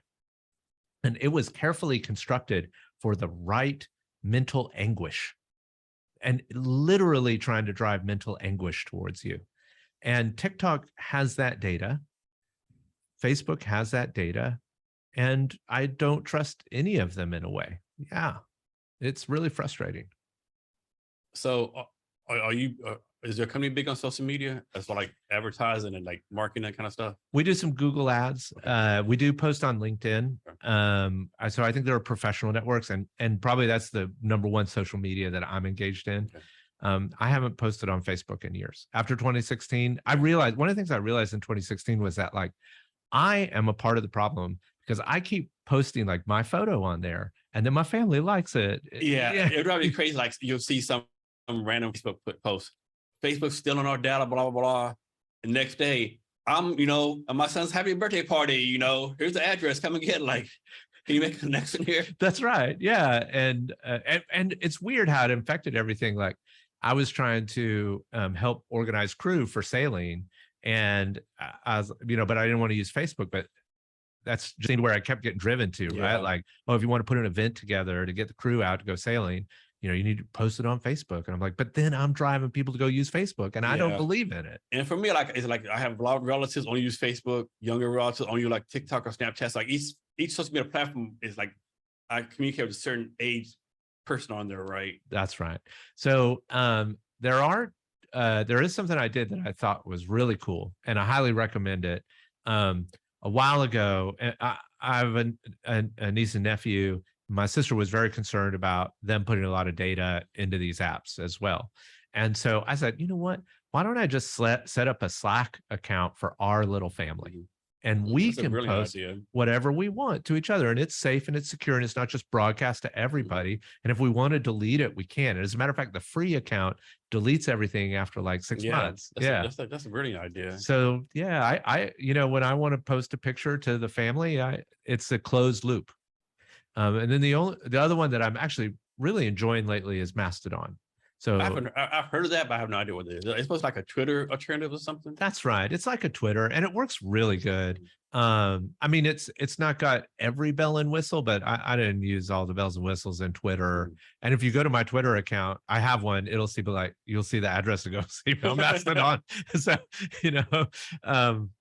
I've liked it a lot lately, and it's what's called federated. So different communities can be in the larger universe or not be, and the universe itself can push out parts that it doesn't want. So if you've got a hardcore neo-Nazi server on Mastodon, it will likely get pushed out of the whole community. Okay. And not be connected. So I know a lot of social media platforms will say that they they give away data, sell data, whatever, or to add to whatever, because they have to make money. Is there a way you think we have a social media platform that doesn't do this? Well, I don't. It would be profitable. Yeah, I don't know how they make money then, because their whole, because no one's gonna pay like $19.99 like Elon Musk is doing, where the price is right per month. Right, and that's their whole play. They were like, we are gonna hyper target individuals so that you're selling to exactly who you want to with your ad. That is, we know enough about anybody. So even though they're not selling your data, they are selling the ability to catalog you as an individual for that hyper-targeted ad. You are the product, right? Yeah. And of course, like, there's a lot of good products, that are just trying to find the right buyers. I'm not, that's probably, the majority of what's going on. Yeah. But the impact of the bad actors is so massive that you really have to take a step back and look at what you're doing. And the refusal to actually editorialize the content on there, I get it. Like, oh, we hired a bunch of editors. Yeah. You did not spend your billions of dollars to really make sure that the content is ethically, produced, and because people are too excited about the profits, Yeah, I know. We're guessing like you buy a product, and then like next day, like, dude, I already bought your product. Why am I still getting ads? You know, That's right. Yeah. fix your algorithm. I bought your product already. Or that creepy feeling when you were like talking about going on like a whale watching tour and you pull up the app and like, there's the ad. Yeah. On like a whole different computer or platform, whatever you call it. Yeah. Yeah, that's insane. So next, I'm pretty sure it's pretty important to you because it's on your about page on LinkedIn. Can you talk about the 7 social sins? Yeah. And I don't have it memorized as well as I should, but Frederick, I learned about it in reading a book. It's essentially, I can't remember the exact title, but it's kind of like the Gandhi's diary. And this is something he had in his diary, but it was written by Frederick Lewis Donaldson. Do you have it there in front of you? Would you read it for me? Yeah. Yeah. So it was the social sins: wealth without work, pleasure without conscience, knowledge without character, commerce without morality, science without humanity, worship without sacrifice, politics without principle. Frederick Lewis Donaldson, 1925. Yeah.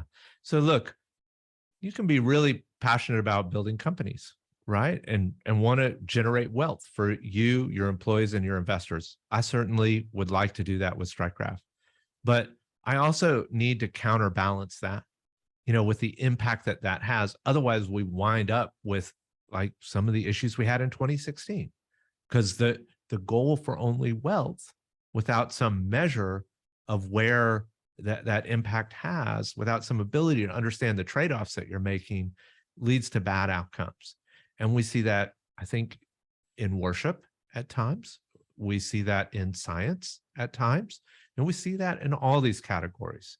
And so I tried to carry that with me a little bit. Like, there's a price to pay in almost any decision in life. And if you're not trying as best you can to be aware of that price, you make really bad decisions.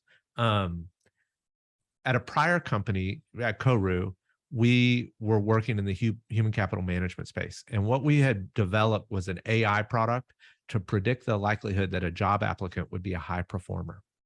That's incredibly dangerous technology, because and we saw that Amazon had this issue.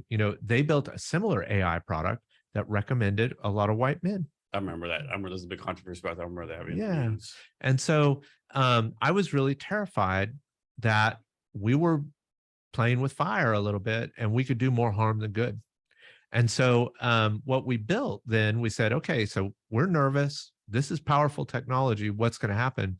We built a testing harness where every model that we developed, something that would do a prediction, we had a whole suite of tests with, different protected classes. We look for ageism. We look for, sexism in the model to see what would come up, because we had different companies' data being built into those models.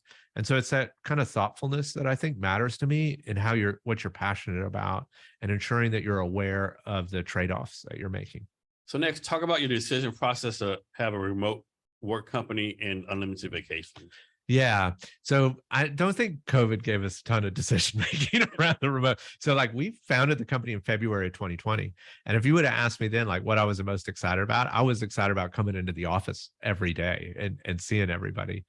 But and this is one thing I love about, a lot of my activities, startups being one of them, is like, you have to be aware of the context you're operating in and just do your best to do that. And so COVID made it where it wasn't healthy for anyone to come into the office. And so we had to do things remote.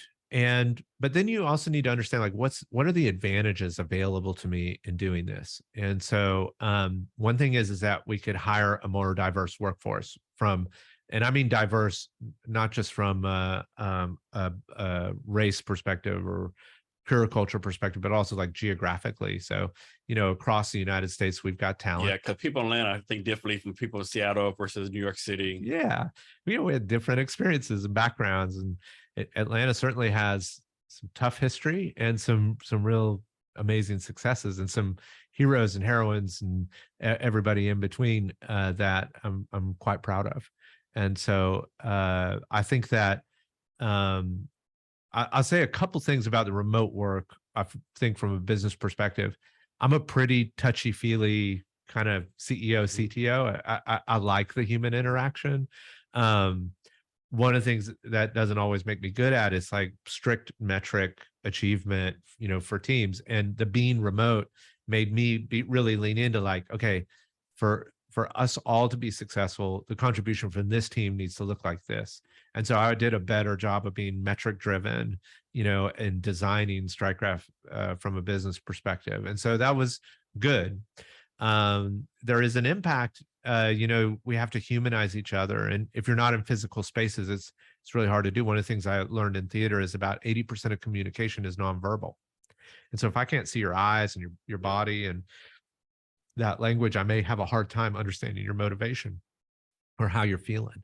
And so I think that now we're trying to bring people together in same spaces. We've got a big team coming to RSA where we'll be able to interact as StrikeGraph staff and kind of be in each other's physical spaces. So that's important, I call that humanizing each other, to rehumanize each other.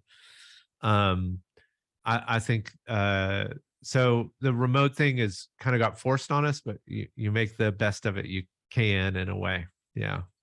And how about the unlimited vacation? What's the thought process on that? Yeah. So I just want to be fair. Like I think we were kind of, I'm not sure this is the ultimate answer, like unlimited vacation. The reason that companies broadly have done the unlimited vacation thing is because you actually have to account. If you say like, I'm going to give you 2 weeks off a year, that's considered like a financial benefit for the employee. And legally you have to account for that. And so they just didn't want to account for that. And they also found that if they told people unlimited vacation, a lot of times they wouldn't take it. So this is not like companies giving that is not always because they're just, no, it's not. It's unlimited vacation is actually a benefit for the company. That's right. Yeah. But it's been such a thing like that employees like expect it that, and I didn't have a better alternative that we did it. And we do try to lean into, I think the first thing that I really try to do is respect people's vacation. So when they're on holiday, how can we not contact them? Right.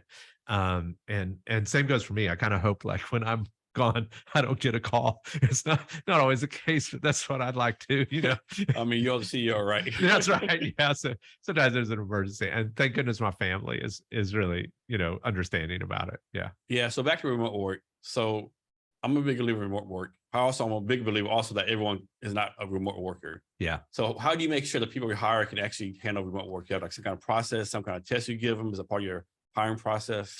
Yeah. Not so much a test as just there's some basic understandings that help us do better.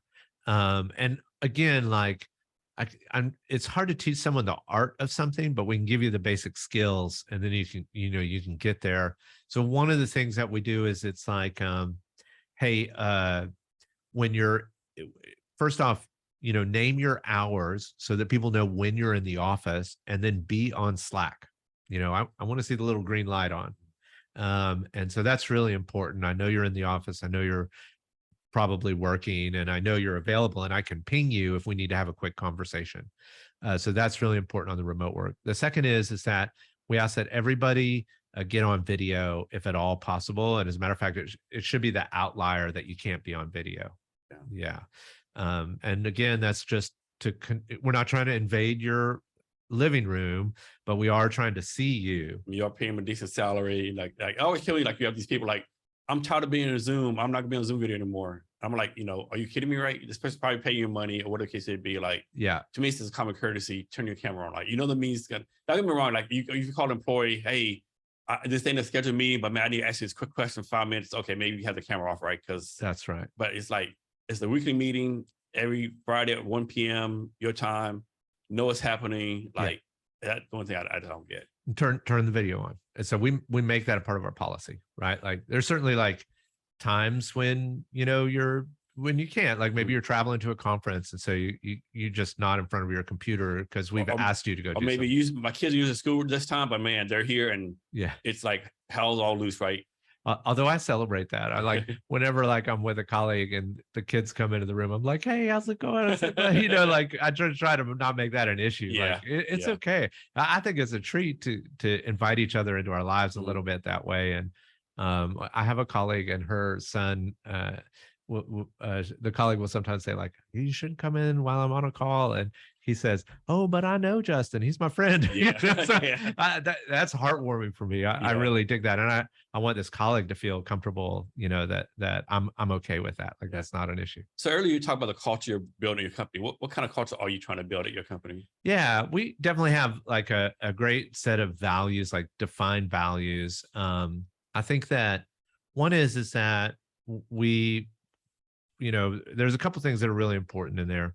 I think one thing that I'll start out with is we want to be successful, and so we do need to define what success is. We need to communicate what that looks like. And there needs to be an expectation that while we might make mistakes, the trend line. And that's a good point. You have all these come like, they want to do all the quote right things, right? Right. But doing the right thing doesn't matter if you got a business, right? That's right. I mean, if you're not building a good business, you're going to go out of business. It doesn't matter the culture that you built. So we need to get things done. As a matter of fact, I think that's the phrase we use in our values.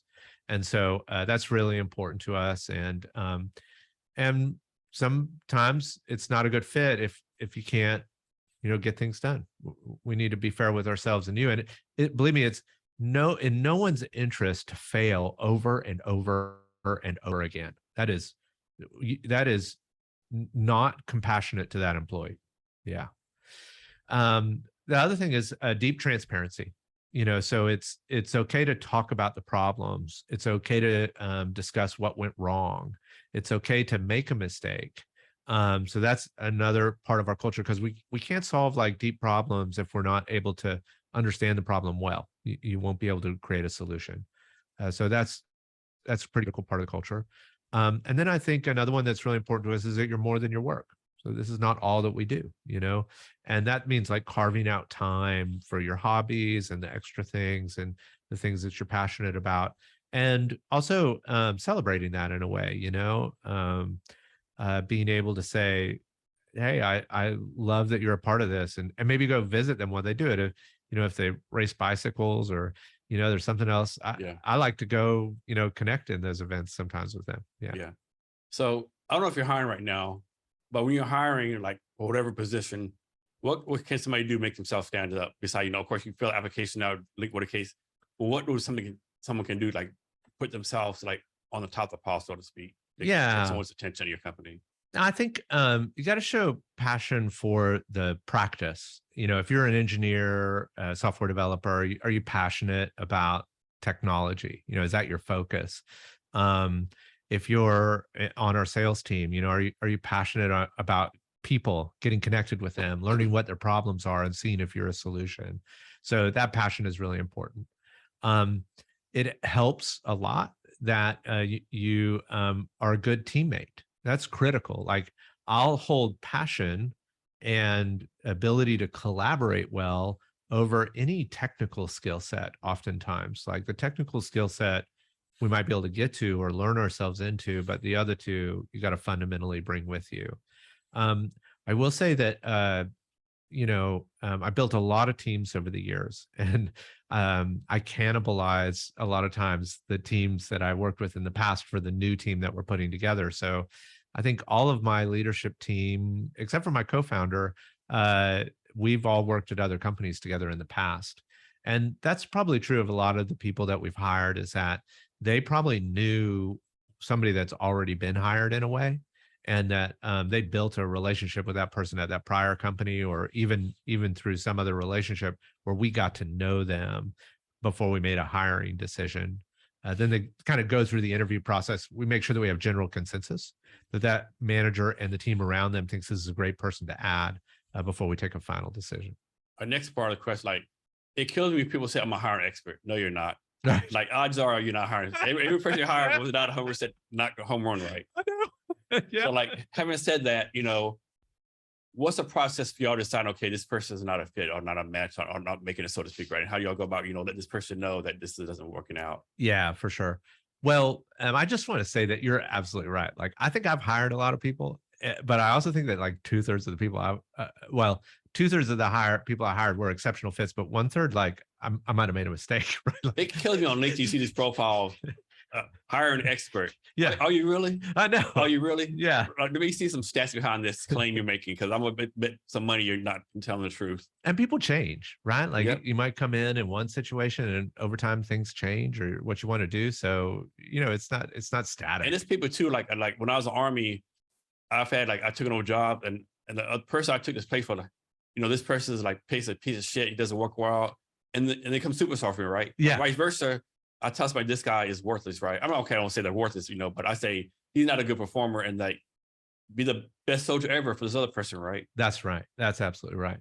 So let's say that, first off, that transparency part initially means a lot of really important discussions early on. So I actually I think I get why we do it. Some people need some rigor around providing feedback, and that's why we do the big reviews or 6 months reviews or stuff like that. But I try and talk at that one-on-one that week, what's going well, what's not. And even I try to lean in with, compassionate discussion about what the challenges are early on. So that's part of the StrikeGraph culture. And I get, a lot of people tell me what I'm doing wrong as a CEO. I try to listen carefully and balance that with what I can improve. And so that's one important aspect of what we do. I think we do that pretty good.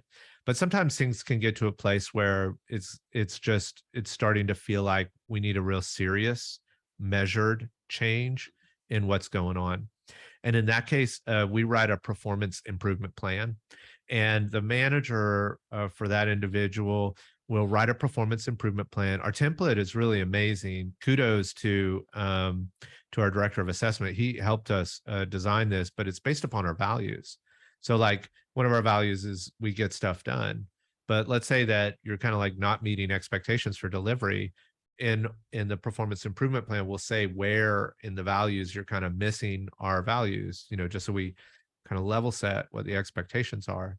And we put a time frame and goals around those particular issues in a written document, and we ask the employee and the manager to sign it. Then there's a period of time where they have an opportunity to really bring that improvement to bear. They're working closely with their manager. They're there as a mentor to help them and talk about what's working and not. And certainly you might start off not making progress, but then the more we talk about it, the more we see where the issues are happening. You as an employee have an opportunity to improve. And I'd like to say there's kind of a saying that oh, this is just an off ramp. That's why you write these things. That's not true for us. 50% of the time, we've seen employees meet the goals of the performance improvement plan and just be really successful with us. And I'm very proud of that.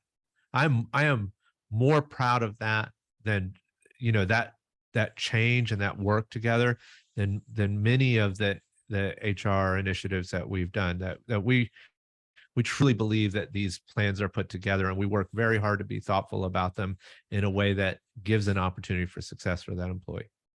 However, sometimes it's not successful, right? And then we need to have an honest conversation that this is not a good fit, and we're able to look back at what our goals were and what we were trying to achieve and how we missed them. And of course, that's emotional. No one likes to be told that it's not working. I've sat on both sides of that seat before myself personally, and it is really hard, no matter which you are. But I try to be compassionate. And I have learned a long time ago that it is not compassionate to keep someone doing something that they consistently fail at. That is hurting them. And they need an opportunity to find the team or the initiative or the project or the people that they can see success around. And if we're not that team, then that's totally okay. Yeah. Yeah. The sooner let them go, the better. Yeah. Yeah. Another thing gets me, people who have HR people say, fire fast. No one fires fast, because there's always, I can't let Jason go. It's his wedding anniversary tomorrow. Yeah. Oh man, it's a weekend, or it's always some excuse, right? Yeah. It's never a good time. No. You always got your life going on. But the problem is that the longer you go, the harder and harder it is. And the more invested that person is. And not only that, the people that work for you who are actually doing a good job, man, Jason's still here. Yes. How many chances is this dude gonna get, right? I think not enough managers understand that they are losing real face in the one job that they are so meant to do, which is keep that team working well together. And if I've been that staff member, that had another staff member that really was awful, and been like, man, you see it, you're the manager, why don't you let them go? It's like, this is your job. So how do you make sure your manager get trained correctly? I think a lot of people, they get promoted to management and there's no training for them, right? How do you make sure they get, I won't say leadership skills, but like get groomed to the new position? Yeah, we do manager training because we have a lot of people that weren't a manager before, but then move into a management position. And there is a manager training that we offer for anyone that's doing that process. The other thing I think is really critical is set a good example. If I can be a great manager and they can see me doing the hard work, making the tough decisions when it's time, then they will understand that it's both my expectation as well as their opportunity to do the same. So back to tech. Is there any new tech out there that excites you? That's a great question. I'm jaded, Jason. I'll tell you what I'm super curious about is the end problem in tech. And it's funny because I really am curious about like quantum computing. I think like vastly faster processors are going to create really interesting new problem solving techniques that are really hard to do on the types of computers that we build today, no matter how massive they are, right? Although I think there's some very innovative things being done with software emulators around quantum style computing as well that could be a bridge into that hardware space. I mean, from a cybersecurity perspective, I think if we see a lot of leaps and bounds in either quantum computing or simulated quantum computing, we're going to see an arms race around encryption, data encryption, because it could be that we're very easily able to crack data encryption. I know that there's been a lot of talk about like ChatGPT and stuff like that, and I actually just wrote a couple things on Mastodon about this this morning because I don't see it. Like I am not like. I've worked a lot in AI. I've been doing natural language processing and algorithmic, programming for a long time. And me and a colleague were playing with ChatGPT yesterday, and I was like, what is the actual point of this thing? Like, I just do not get it, because we were asking it questions and it was like a really bad Cliff Notes. It was really bad Cliff Notes, It's like it's just maybe a higher level Google, if that, Yeah. So let's see what's going on here, right? Like, okay, we got this new natural language processing solution, ChatGPT-3, and it does a really good job of summarizing an article. Okay, well, just a couple of years ago, I had models off the shelf that could pull out the main ideas, pull out the supporting arguments, pull out all that data in just an absolutely fine way. It wasn't that big a deal. The only other thing that it's slightly good at is forming paragraphs. So we went from it being able to like write a sentence with proper grammar to be like, oh, I can piece together 2 or 3 paragraphs. Okay, that's better. What are they using it for? The search engines are further disintermediating the searcher looking for information from the source material, and not with any added value, right? Because they can't even look at that source material and delineate what's true and not. They're just sucking up the internet. And so you can get a lot of fake bad information out of these systems. And the only reason it seems like it's intelligent is because it can form a complete paragraph. And so I get it. It is a turn of the crank better than what we've had in natural language processing systems, but the hype is not worth the squeeze. And it gets me like on LinkedIn, like every other post on LinkedIn is like, use ChatGPT for this, use ChatGPT for this. And you look who posts, like it's a marketer, someone who has no tech background, like, yeah. Do you really know what you're talking about? And back to the hype, do you think that all this hype because it's Sam Altman who's the CEO, because he has a former YC Combinator CEO absolutely background, he has all these people. I think that's part of it too. There's a lot of dollars invested, billions of dollars invested in these things because it's Sam Altman. Yeah, so they're like, oh, this has got to be. We got to figure out a way to monetize it now. Like we put all this money into it, and this is all we got. And so I look, I love that we're making progress. I think there's a lot there. I don't know that I see this like magical moment that this zeitgeist that people seem to see. I will say that what I do think is quite interesting about it is its ability to write code.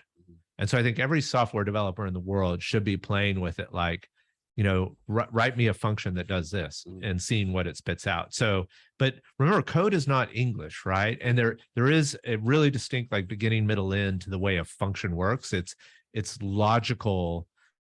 It's like logics, like quantitative thought structures in a way. And so I do think that that's intriguing about what it's doing. But I also see what it's doing. It's been able to gather up every open source project in the world, all the code that's in there, and try to predict what the code should look like that you want out of it. Is there a new tech out there that actually kind of scares you? Like, this is not good for humanity? I think the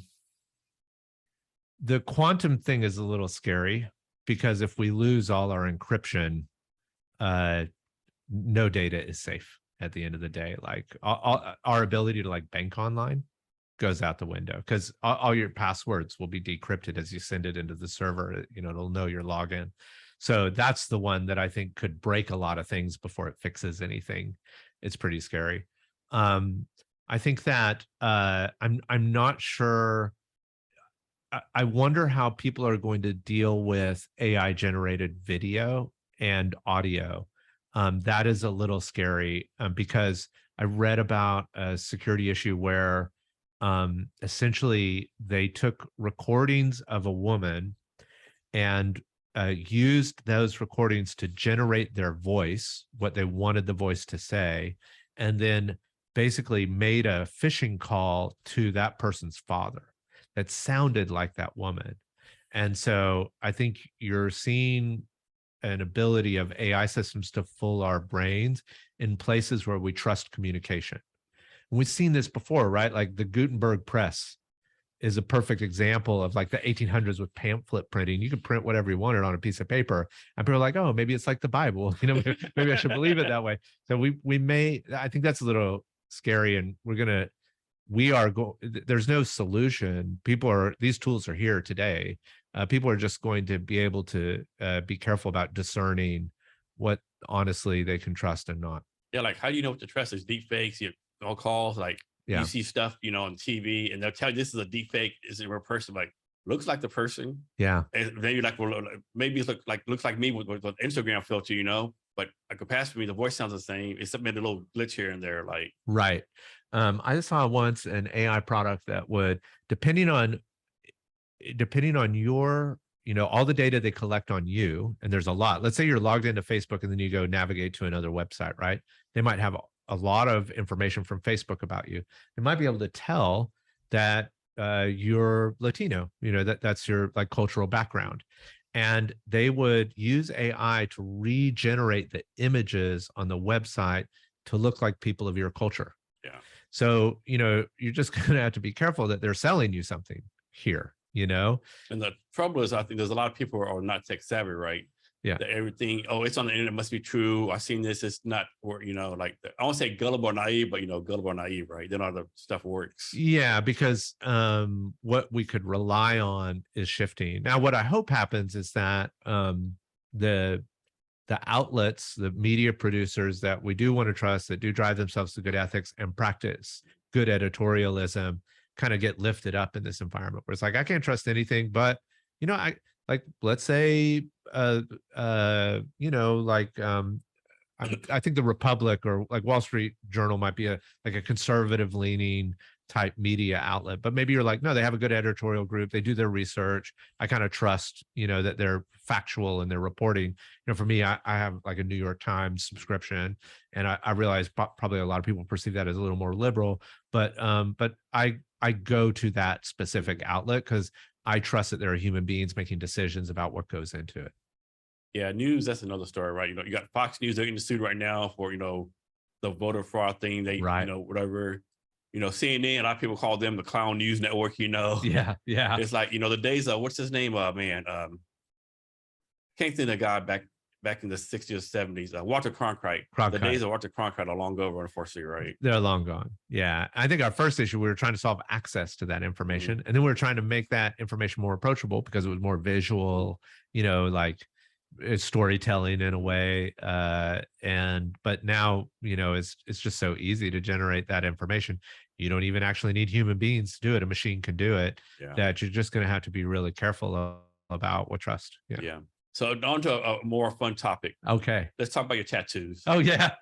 So how many do you have? Oh, let's see. 1, 2, 3, 4, 5, 6. Yeah, I think 6 or 6. 7. Yeah. And how long ago since you got your last one?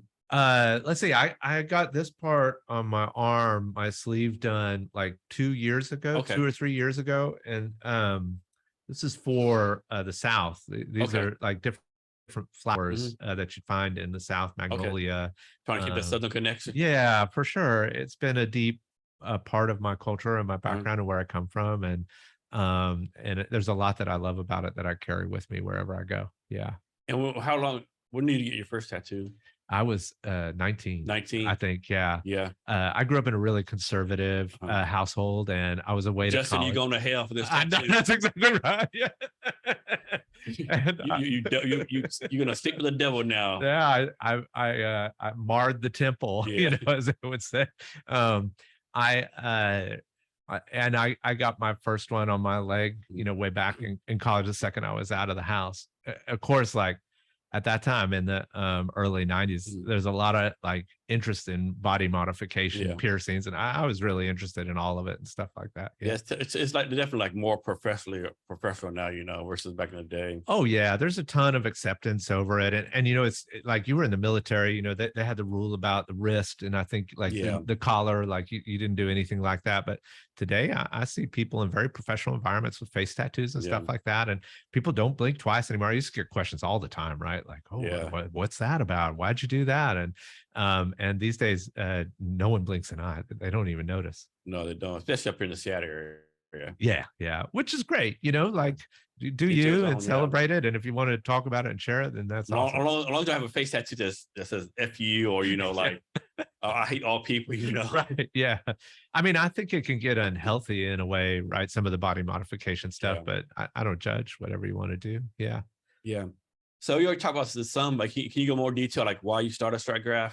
Yeah. What are you focusing right now? Where do you see the future of StrikeGraph?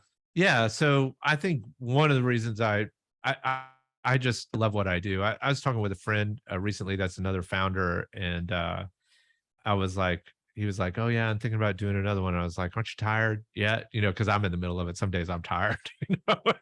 And he goes, oh, it's what I know. And I think to that, like something that you're talented at and passionate at, I do feel like I have a talent for it. And so I really I like doing things that I can contribute back to and be successful at. So that's why I got interested. I wanted to do another startup. I wanted to do something different. There were lessons learned. So I wanted to do something that provided a lot of value for the customer, was ethical in a way, and was an economic return for investors and myself. So that's also what we're striving for here. Where do I see StrikeGraph growing? Well, right now we're in a heavy growth phase. We are adding lots of customers all the time, but we're also trying not to grow our costs. So we're trying to find that equilibrium point where we go from just being a VC company burning cash to profitable. And we're really tracking, what that looks like. That's a healthy company. And a healthy company is certainly more valuable to investors, but it's also more valuable to employees because it can be around longer. It's more resilient, to kind of crazy shifts in the market or valuations or stuff like that. So that's something we think about quite a bit. What we are going to do is we're going to continue to develop very innovative technology that is disrupting, this issue that I have with the lack of repeatable testing in security operations. So, when I send the data in for a test, I want the same exact results every single time. If the tests are not reliable, if the auditor grades the same data differently every time they see it, then that's not a valid assessment. And so I am like pushing, and StrikeGraph is pushing to say, hey, technology can test quantitatively with a repeatable outcome. So we can test the encryption settings on your servers over and over and over again and ensure that you're meeting that outcome or that standard. and take away the possibility for human error. Don't get me wrong, there's a place for humans in these testing processes in really reviewing the outcomes of the testing and providing feedback and opportunity for organizations to improve. But someone clicking through a spreadsheet row after row after row is not a healthy way to ensure that you have good security practices. So for StrikeGraph, how do you do the decision, or what was the thought process for like going from like product market fit to growth, right? Yeah. I think I almost got to turn a switch on, right? How did you decide to do that? Yeah. So, you know, the phrase that I heard all the time is like, well, once you reach 1 million in recurring revenue, you've got product market fit. And of course, when we make these rules, there's always something that breaks it, right? And so I had this complaint a little bit where, especially when we saw some of our competitors in Silicon Valley, they blew out their valuation and raised a ton of money super early on because they got to 1 million in ARR really quickly. So did we. But I started looking around at what was happening. And I was like, well, wait a second. I realized that we got 1 million in ARR, but I don't, I just, as someone that has built a lot of product, I don't feel like we've got this product nailed just yet.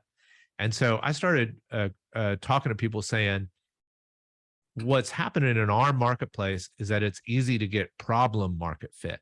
There are so many people desperate to solve this problem because their next big contract relies on them getting through this security audit that they're willing to throw any amount of money at anything that looks like it's going to stick.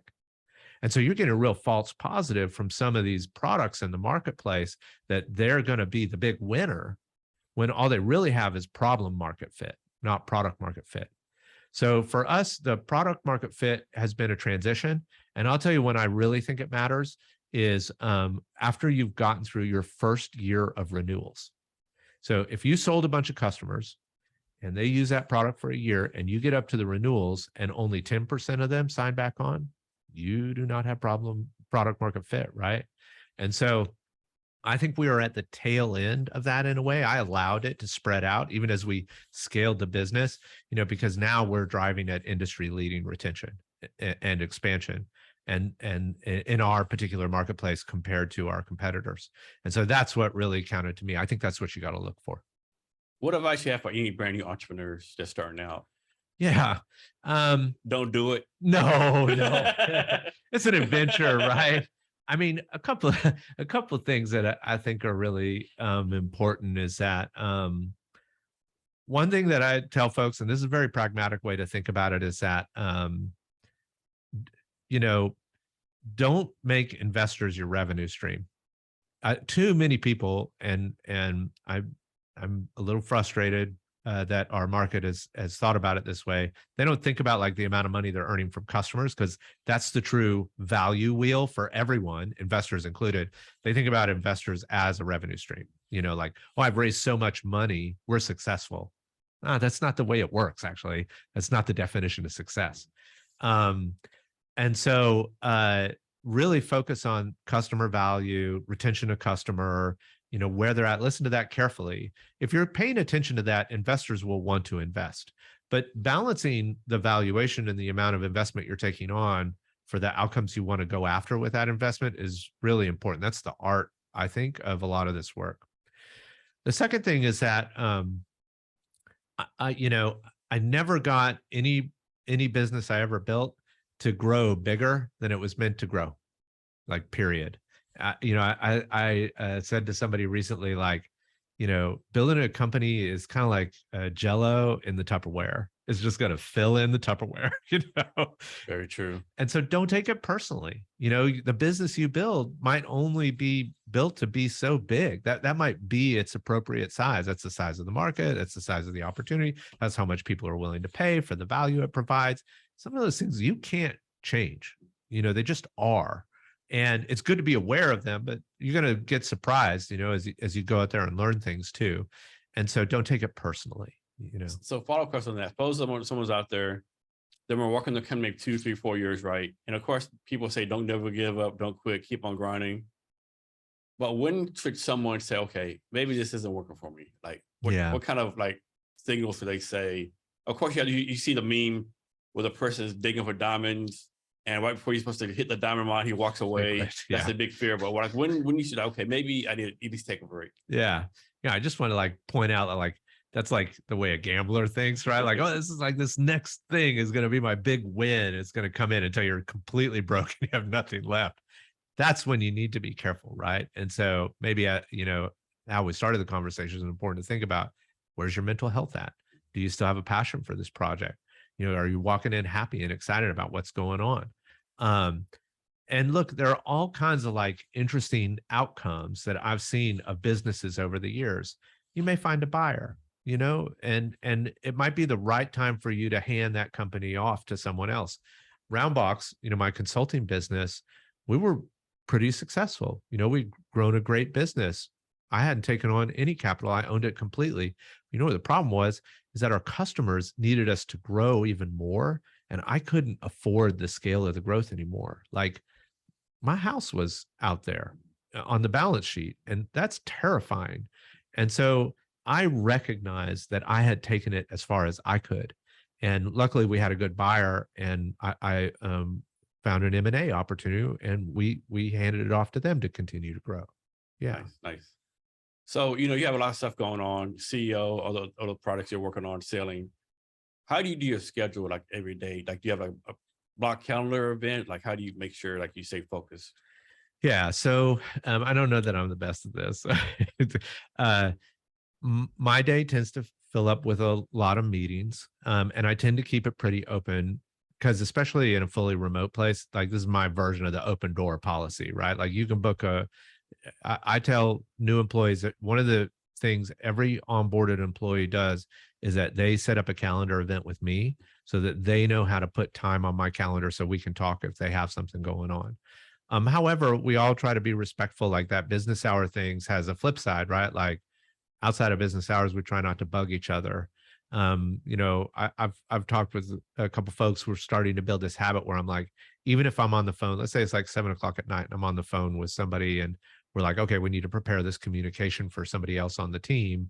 I'll say, okay, just make sure and schedule that email to go out in the morning, because we don't want to build this culture of where like you're getting emails all hours of the night and feeling like you have to respond right away. So I think that's part of what, setting a good example. When we do that, maybe others in our team will learn like, hey, this is not, even though I'm thinking about this tonight, this is not something that impacts somebody else on the team with. I would say that I also have given myself some grace that these things ebb and flow. So there are times when things are incredibly busy, and I have been incredibly busy for the last 9 months. It's been a real hard push for some things that we're trying to do, but I've got to let it ebb. There's got to come a time, and I see kind of a milestone I'm trying to achieve here that we're working at. And after that, I need to find some time to like pull back a little bit and give myself some space. So giving yourself the grace to deal with that and lean in, when you're excited about it and passionate about it, and then being able to pull back and say, okay, now I need to take care of myself is important too. And does your company run on Seattle time? Yeah, generally we'll do a West Coast time. Some of our East Coast folks will, get off at like 3:30, 4 o'clock as opposed to, 6 p.m. at night, and start a little earlier. But then we also try and flex with each other. But the bulk of all of our staff are kind of in the Pacific Northwest, and so or West Coast. And so I think that we kind of naturally gravitate to that time zone. And every once in a while, we'll have somebody that like works remote for a little while from like Europe or something. And maybe they want to go, for a month out there and see things. They'll generally work during the rest of their team's time. Yeah. And that's just an ask we have for remote workers. Yeah. And so you've already raised a seed round and an A round, correct? That's right. Are you any plans to start planning a B round raise, or that's down the road? No, we will raise another round of capital. I'm not sure what we'll call it. It's funny. Like I was talking to a colleague the other day, and they're like, "Well, you can name a round whatever you want." Yeah, round 1, round 2, right. pre-seed, seed. It's like craziness. Like, so I was like, "Well, back in the day, we used to like name all our servers after Tool albums. Can I do that?" Like, no. But we will. We're a venture capital-backed company. We're fast growing, and that's what our investors would like us to do. That's what our board would like us to do. And so to keep that growth going, we will raise another round. Yeah. And so at StarGraph, do you see like yourself being the CEO until the foreseeable future, or do you see yourself handing it off, starting another company? So it's not like you have the startup bug, so to speak. I think for the foreseeable future, I'm really proud of what we built. I'm not burnt out. I still got a passion for it. I continue to feel like I'm the right person for the job. That's really important to me. But it's hard to look really far in the future. Am I the right guy to take StrikeGraph IPO? I'm not sure. I'm not a banker. I've never done it before, but I lean heavily on my board, and they have deep experience in taking companies all the way through that process. So if I felt confident and they felt confident, that's a big part of my confidence, then I'd be happy to, have that adventure in a way. Now, do you have a board of advisors and a board of directors, or just one, or just board of directors? Just the board of directors. Yeah. So, I only have so much time to like manage large groups of people. And so I think our board of directors have been a great, group. Yeah. And then like how many people on your board, and like how do you manage them? Right. That's another job you have, right? Yeah. You got to manage them. Yeah. So our board is kind of small comparatively. And I like that. There's only 3 board members, myself, Hope from Madrona Venture Group, and Alex from Information Venture Partners. And so we've kept a fairly tight-knit board. If we raise another round, generally when you do that, 1 or 2 board members get attached to the business. And 5 is quite a bit, that's a lot of people to kind of manage. Y'all meet like once a quarter? Yes, currently. Although when we first started the company, the board meetings were once a month. So we started That's understandable, new company. Yeah. Yeah, that's right. There's a lot to talk about, a lot of problems to work through. And also, that early investor, super early, like that seed stage investor, there's a lot for me to learn. And so we're checking in quite regularly. But beyond the board meetings, I have one-on-ones with my board members, once or twice a month on a regular basis, where we check in for 30 minutes about what's going on. So they're always in the loop and are aware of what's happening. So being a CEO, all this kind of stuff, you're fundraising, you're about to fundraise your company. Do you still find the time to network? Yeah. Actually, I just got off this CEO retreat for Rise of the Rest, and I met a lot of new people. For us, we're a B2B company that sells to like mid-sized businesses, 50 employees to hundreds, if not thousands. And so me just getting out there and meeting folks is really valuable for lead gen and partnership opportunity. When I was young and I was really nervous about networking, right? Like when I first started my round box, like way back in the day, I was like, man, I'm going to have to go do this schwarmy thing at this cocktail event and hand out cards. It's just like, not me. I'm a programmer.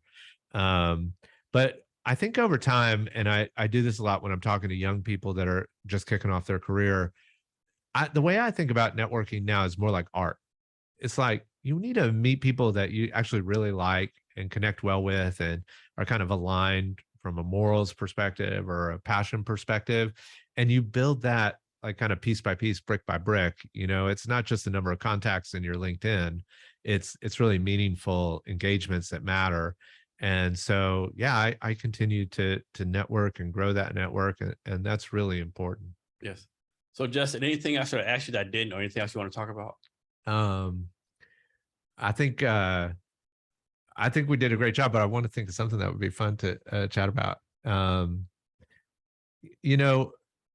might just go back, Jason, that like, I know your experience with the military had to teach you a lot about a lot of different people and a lot of different engagements. And the more and more I'm outside of the typical like VC bubble, and I love like Skagit Valley where I'm at, very rural area, very rural economy, Atlanta and stuff like that. It's just that there's just such a vibrant set of humanity outside of these bubbles that we create. And I was down in San Francisco for like a startup event last week. It just is it's funny because I think they have this perception that they're like out there changing the world, but they're not really engaged with it.